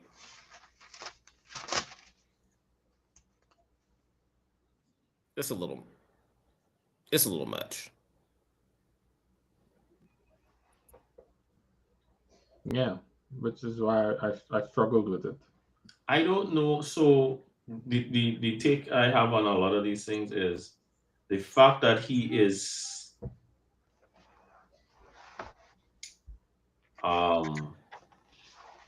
explaining what is going to happen is not necessarily indicative that he's saying, I'm just doing this. So Babylon, cut down young men and young women and horses and riders. This is what happened. That well, he's saying it future tense, but this is what's going to happen. So it's just like, documenting that David had many wives or Solomon had how many hundred wives and concubines or that isn't God endorsing it. I mean, God could use people without endorsing everything they do, right? So in my mind, it's like he is iterating. This is what Babylon is going to do. This is what I'm going to allow them to do. Yeah, but he's saying they are my. Yeah, but if you go down to, I know, and that's why for me. So I think I mentioned to you guys I started doing Hebrew, and I've asked some of these questions, and my teacher has been very patient to say, he doesn't want to just like jump. He's building up so that you get to understand a pattern. You get to recognize patterns, not understand a pattern, but recognize patterns in how the Bible in Hebrew actually in the original language explains certain things as opposed to English, just so you could figure some things out for yourself. And the pattern so far seems to be one where God is saying, here's how this is going to go down, and even at times here's why. Because I'm aiming at this greater thing, but it's not necessarily that he is overtly exercising his sovereignty. He has a prescriptive will, he has a permissive will, and he's letting an awful lot of stuff be permitted. Because it meets his ends. It meets his end while still allowing us to exercise free will. Because if he's too prescriptive, then it's going to cut off some of our free will. And then that feeds into the main allegation against him, right? That he just wants us to serve him like robots, blah, blah, blah, blah, blah, blah, blah, right? No, I get that. I get that. Kendrick, you were going to say something? No, I was saying, as I was reading, as you go down 36, the reason why it comes a little funky is because it says, I will be your lawyer. He's talking to Jerusalem. He was like, I'll be your lawyer to plead your case, and I will avenge you, and I'll dry up her river as well as her springs, and Babylon will be like. He allowed them to do it, and then was like, to hurt, I don't even know. I don't know an example I could use that I rationally could understand, right? Whereas like I used them to hurt you. I'm gonna punish them for hurting you. And now I got you. I'm gonna punish them for hurting you. I got you. And I'm actually gonna plead your case and argue on your behalf as to why it was wrong for them. It's almost like gaslighting. And I'm not saying God's a gaslighter. However, but was that? You're gonna say, however. No, that was a full stop. And so I understand where you're coming from, Jared. Yeah, I was just trying to figure out what is they actually did that was problematic. That's really more where I was coming from. What is it that they did that was problematic? Oh, Babylon? Babylon? Oh, they did a lot that was problematic. The problem is that they were used to do it. I mean, they were allowed to do it. And I don't even see where they went. I don't even see where they went too far because. Oh, what about in 40? They were talking about carved images of Babylon. Got idols. That might be one.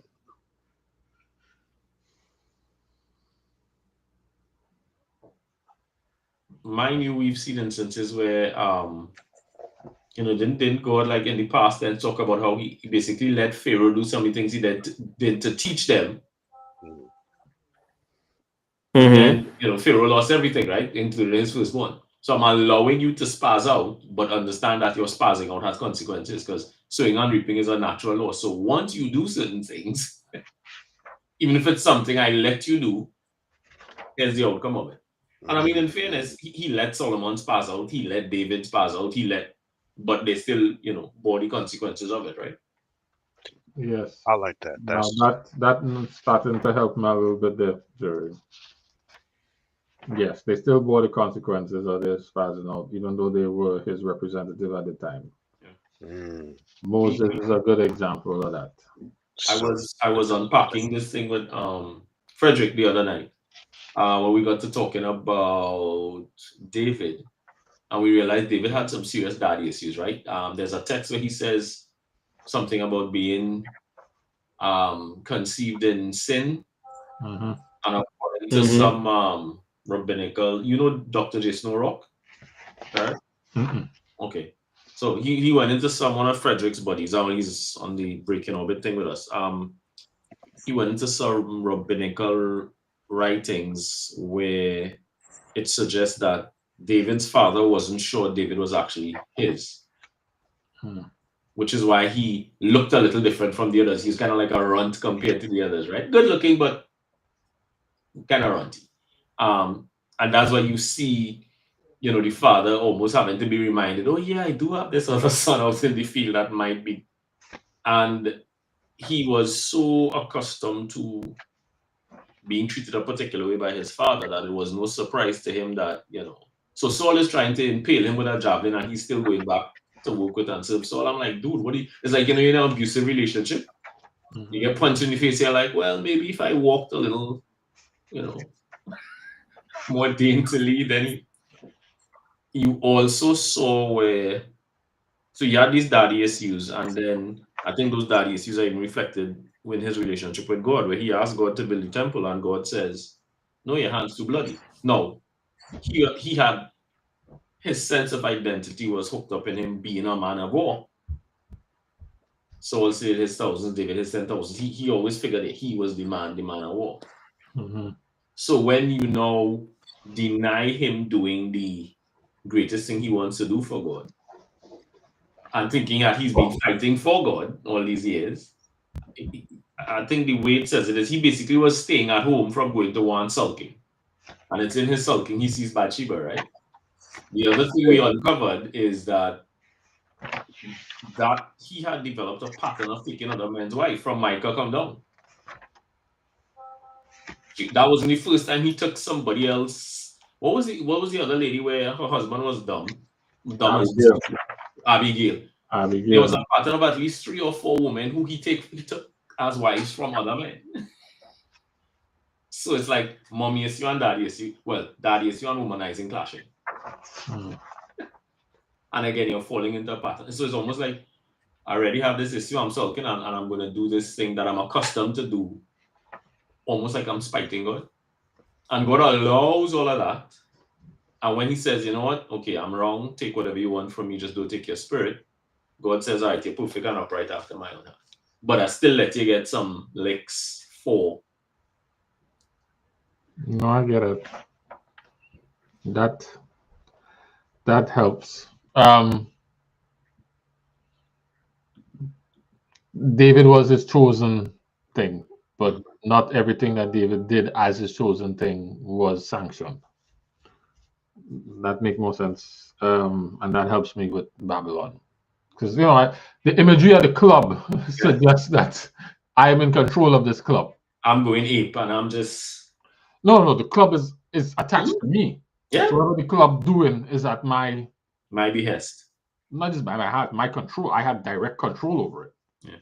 It's not like it's almost like that's different than a robot, right? It's my robot. I send the robot. The robot started to act funny, it started to glitch. That's not what I send the robot to do. A club is an inanimate object, right? That's indirect. That can't do anything. If I don't pick it up, it don't move, right? So the club can't hit something that I didn't see. The club don't have a mind of its own. So that's why the imagery was problematic for me. I wasn't able to fully grasp it. But when you think about David being his chosen instrument here to lead, that has its own kind of what's the word it's called for sentient. Yep. Now the thing is sentient, and I send it, and it acts up. Then I have to say, yes, I sent it. And while it did correct some of your behaviors, it went a little bit too far. So I need to write that. I need to address that. I need to take it up with that thing. You know what was something else and in line with that we looked at? You remember when God told Saul, I think it was the Amalekites, to wipe out everybody and everything? Mm-hmm. And then he kept some of the best, he kept some of the people, he kept some of the best cows, whatever. Mm-hmm. When he asked his armor bearer to take his life, and the armor bearer said, look, I'm not going to touch the Lord's anointed, whatever. The person who came up and actually killed Saul was one of the same Amalekites who he spared, right? Yeah. So it's like, I ask you to do a thing, you didn't do the thing, and then you're not doing it, comes back and bites you in the. Mm-hmm. I'm trying to find this verse here, and I was able to get the language out of the verse, but I want the actual verse. I know it was somewhere in Isaiah, but I can't find it. But I was able to get the answer to my hard question, Jerry, and it didn't seem too hard to you. Use that club very, very well. I need to get my just give me a second. I need to get my other Bible.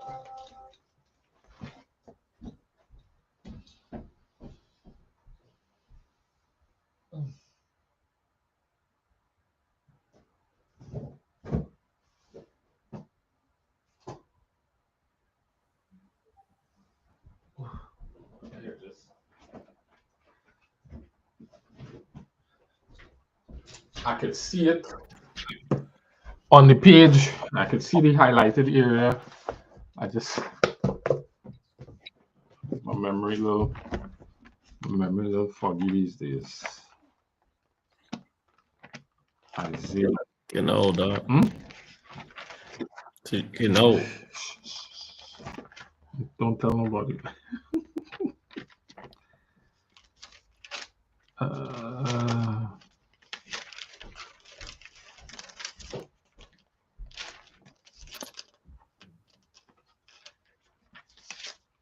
Karen, do you have anything for us today?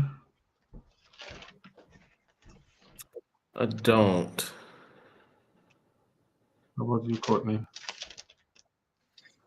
Oh, it's just me. Just not me. I just not me. Just you. I know we still at 10 o'clock.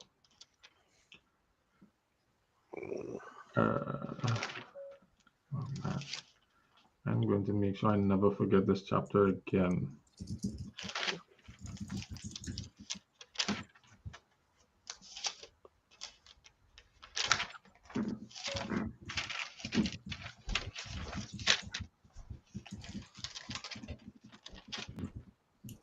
Anyway, until I find the verse, because I'm probably not going to be able to find it now. I don't want to just sit in here in the silence. It was a verse that helped me realize about three things that we need to know about God, and then He wants us to understand is His character, His identity, and His sovereignty. I remember we had a verse that I was able to extract that out of. As we were talking about this thing about faith and faith in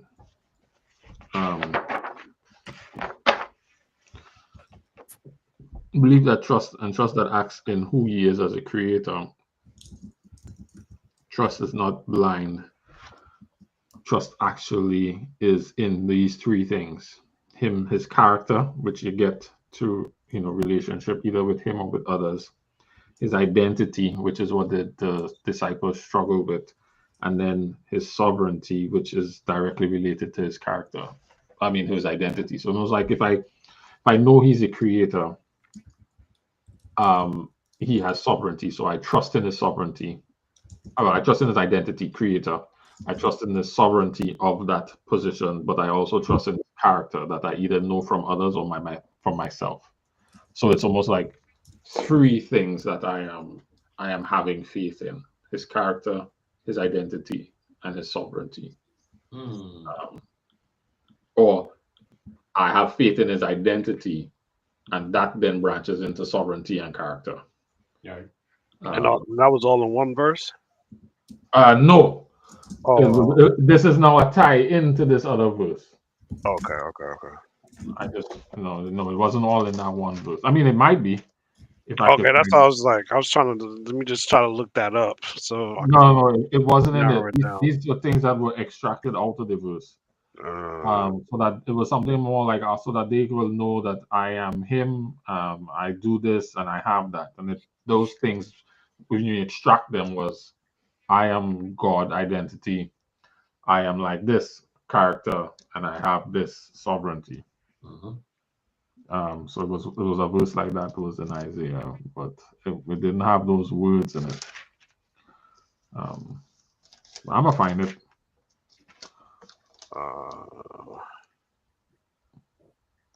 Here I found it. Yes, sir. What is it? Found it is Isaiah 43. Close. Isaiah 43, verses 10 to 13. Oh, to 12, 10 to 12. I mean, you could add 13 in there, but yes, it's Isaiah 43, 10 to 12. That's what it is. You could go ahead and read it there as well. People of Israel, you are my witnesses, announces the Lord. I have chosen you to be my servant. I wanted you to know me and believe in me. I wanted you to understand that I am the one and only God. Before me, there was no other God at all, and there will not be any God after me. I am the one and only God, Lord, I am the only one who can save you. I have made known what would happen. I have saved you. I've told you about it. I did this, and it was not some other God you worship. You are my witnesses that I am God, announces the Lord. You can add on the last one. Okay. And that is not all. I have always been God, and I will always be. No one can save people from my power. When I do something, who can undo it? Mhm. So yeah, in that verse, I read it in the NIV the first few times. You are my witnesses, declared the Lord, and my servant who have I chosen, so that you may know and believe and understand that I am He. That's what we ask to believe. That's what our faith is. Know, understand, and know, believe, and understand that I am identity.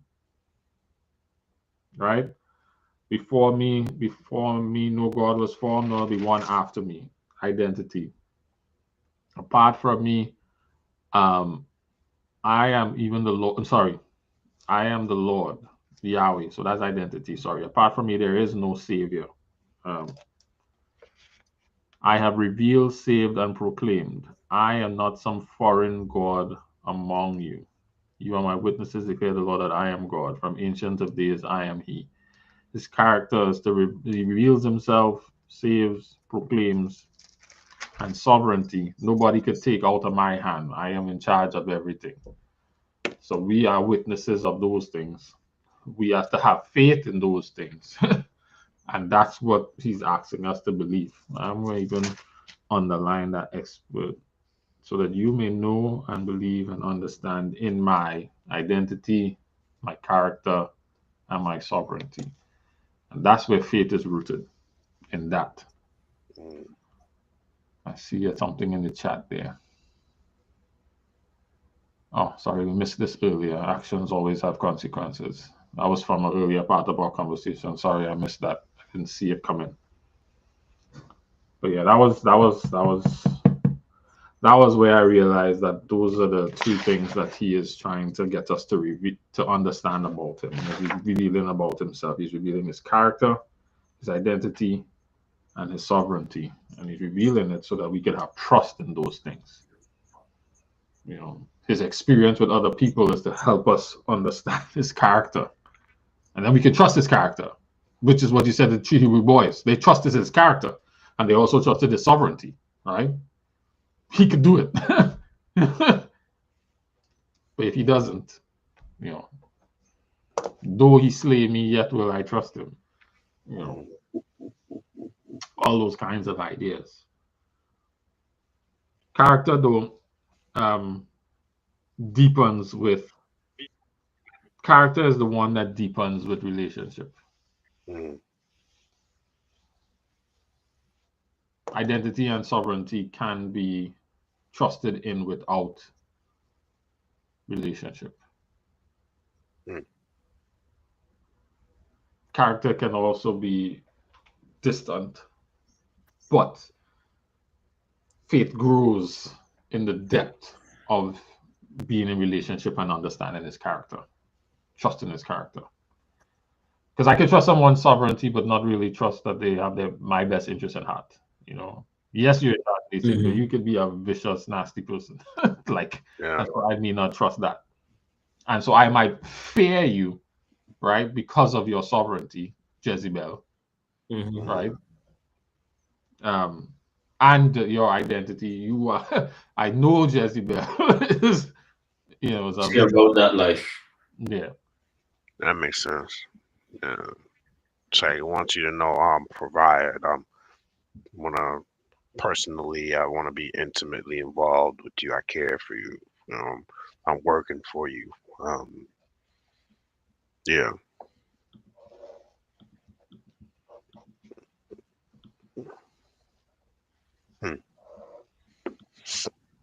Yeah. I mean, would the love come out of that too, right? Like, well, yes. Because of his role as creator, he has sovereignty Creator and Lord, He has sovereignty. I have to value His things. But you see, the thing about agape love is that it's all cognitive, it's not emotional.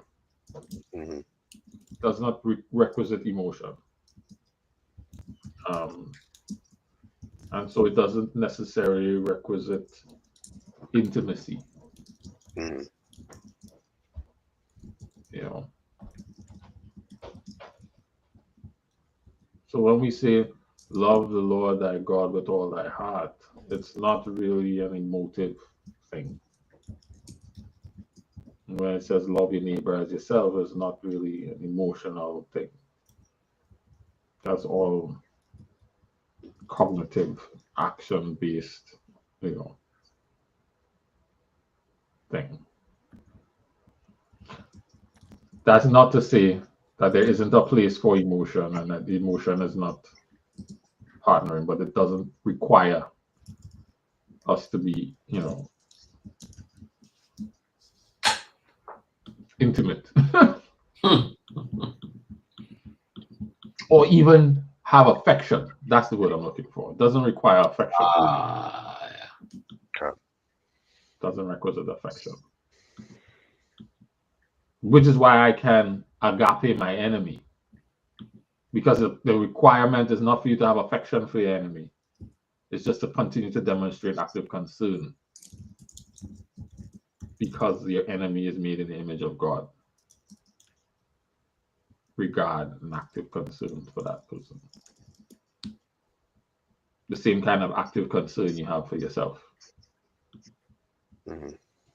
The same kind of active concern that God shows to you. Because you are made in His image. Now, does God have affection for you? Absolutely. On top of that. Mm-hmm.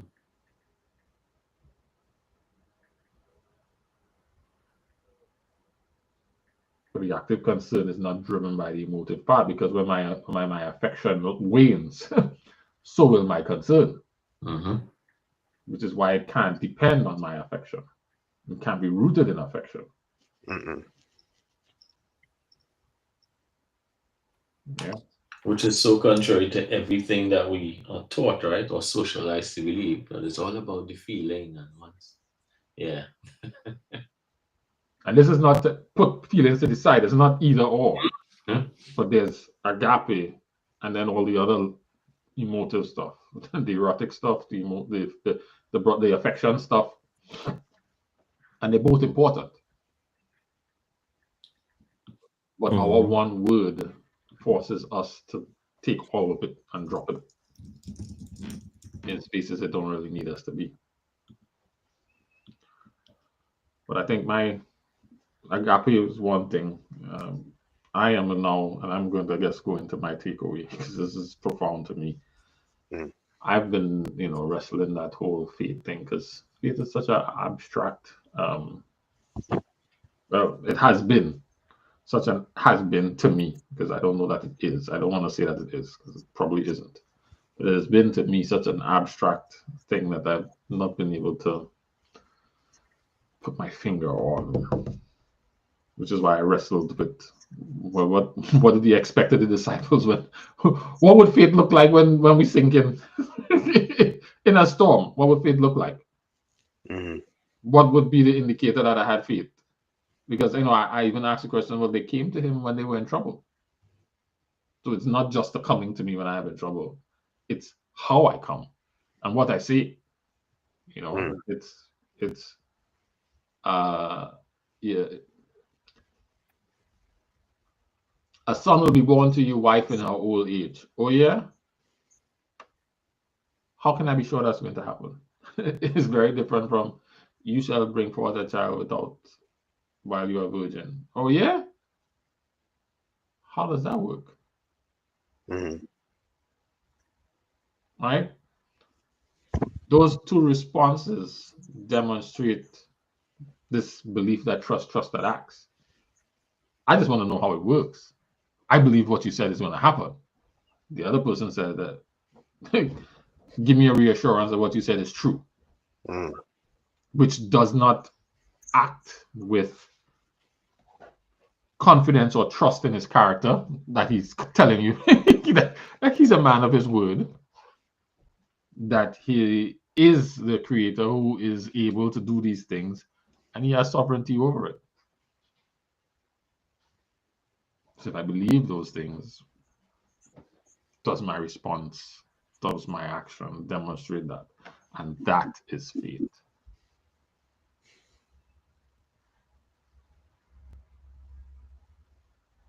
This is messing me up today. I'm sorry. So I'm just saying it over and over. So I'm gonna stop now. And it's 10:15. And say maybe let's do our takeaways. Unless there are any additional thoughts there. It's like a whole paradigm shift for me today. So forgive me for. I'm just seeing all these pieces connected. It's just. No, man, that's why we're here. Right. So good stuff. Hi, Jerry. What do you have for me to take away? You're good. I'm gonna pin down one takeaway. Or four. Whatever. I'll stick to one of the smaller takeaways. When we talk about the sovereignty of God, I'm just reminded that his sovereignty means he will do what he wants, when he wants, how he wants, with whom he wants. And that's why we need to keep focused on our relationship with him and not worried so much about what he is or isn't doing with someone else. Make ourselves available so he could exercise sovereignty with us and not worry so much about what he's doing or not doing with others.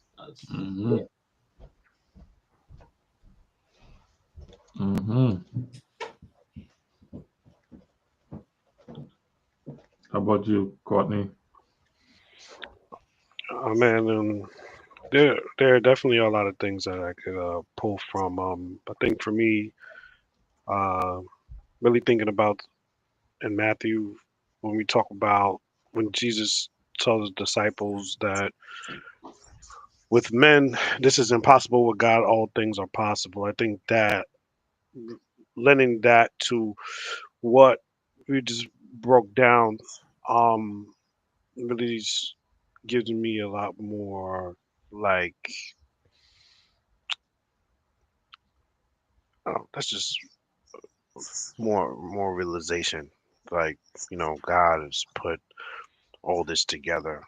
He could pull it apart. He could, whatever the case is, like literally created everything, this whole reality, consciousness, everything. And it's like, everything when it comes in the spiritual matters about salvation and everything. I want to have that same thought process that you just brought up with, you know, the difference between, Mary and, Zachariah, or maybe even Mary and Martha, right? Just not have that reaction of, maybe, okay, how this is going to work, but not concerned so much about if it can or like all that type of stuff. So that's what I was just thinking about. Like, have that faith that because of who he is, his identity, everything. That's why it's possible. Like, period. So I can trust in that.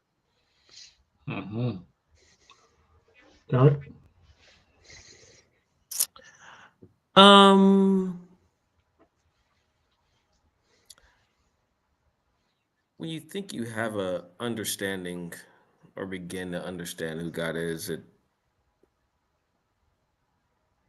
then something comes up and you're just like, I don't get it.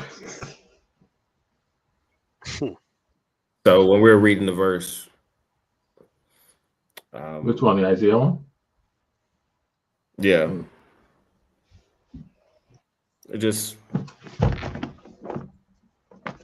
I was confident in kind of what I said, and then as I kept reading, I was like, yeah, nah, I don't get it. What don't you get? And even as we process it, no, God has his own way of navigating this thing, and he really can do whatever he wants to do. And even though it, in a year or two, I may read it and be like, I do get it, right? Or I remember what Jerry said, yeah, that's right. Da, da, da, da. But in the process, it's like, man, sometimes this thing leaves you baffled, and we're trying to understand it. So, is there anything you're baffled with specifically right now, or just in general? No, just a general, just a general statement. Got you. Yeah, the way that all these things dovetail into one another when you have that, well, for me now, it feels like there's a simple framework that everything dovetails into that I was not perceiving before. And I feel like, lordship was a thing that was making it a little neater. But the creator thing, I mean, it's the same thing, but somehow that shifted it just slightly and made it even narrower.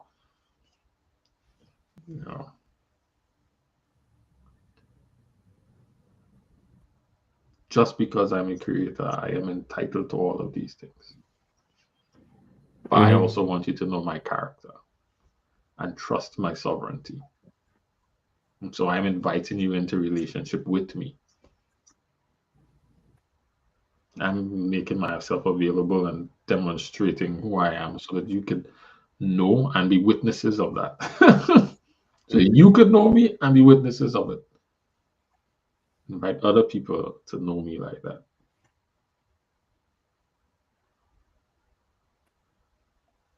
And that is where faith is. I think we've done people this just injustice by making it this abstract spiritual thing and not the essential relational dynamic that it is. That we could all relate to and understand.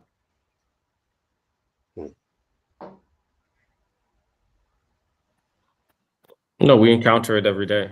I mean, that's why it's just like it's part of a healthy social construct that we participate in regularly. It's just with him, the Bamas we do the Bamas we do it with ain't got none. And all right, he's the creator. He's done it all. Is why you could get this truism. We are saved by grace through faith, through the trust in his identity, character, and sovereignty, right? And then rewarded for what we do. Because what we do reveals whether we trust and believe in his identity, character, and sovereignty. It's that simple. It's why he could say, "Depart from me, I never knew you," because your actions don't demonstrate that you trusted my character, my identity, or respected my identity. You trusted my character and my sovereignty. No, you did. Respected my identity and sovereignty and trusted my character. Oh, I'm going to that. Yeah. Because that is where the fear is, in the respect of the identity and the sovereignty of fear. And that would lead you to agape. But the character, that's where the trust and the faith is.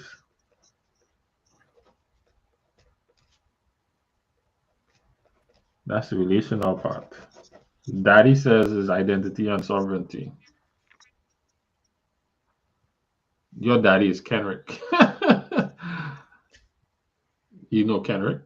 How much you know about Kenrick? If you know Kenrick, then trust me.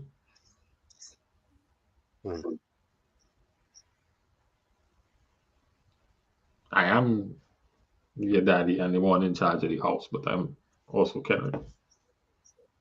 Whew.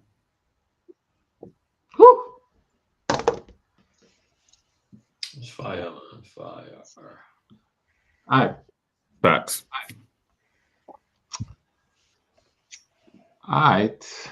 Didn't get any takeaways in the chat there. So I guess we could go ahead and close off in prayer. I know we ran a little long today. I was a little long in the wind. Thank you for allowing me to process all of that out loud, because that was a big deal. Absolutely. It's a dope experience, man. Always. Just Cool beans, cool beans. Who's going to close us out in prayer?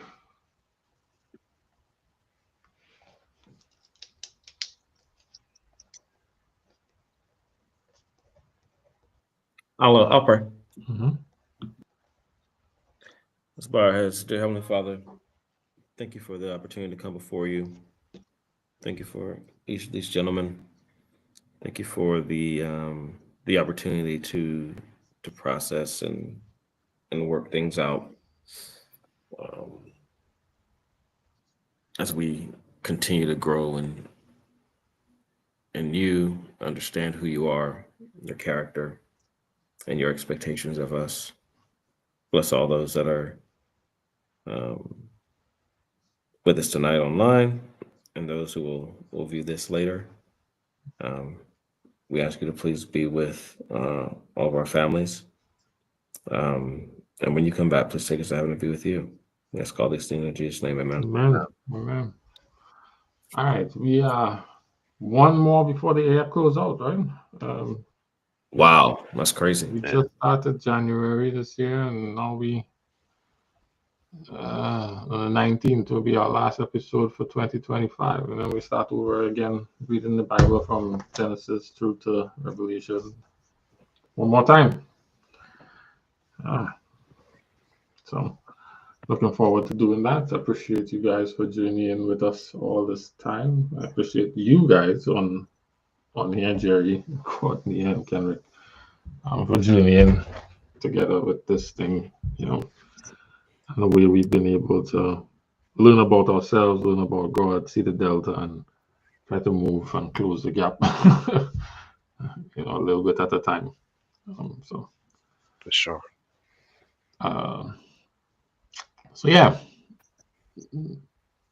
next time we come together, we should be closing out Job and the Revelation and Kenrick, have you learned to love Psalms yet? I've no, actually not. I've You started off, Kenrick. I thought you were like, well, it's growing on me or something. No. No, I've read more. I've read, I think, 3 or 4 chapters of Psalms this year. Okay. That's more than you normally do. So that's 3 or 4 chapters more than I've read. I've read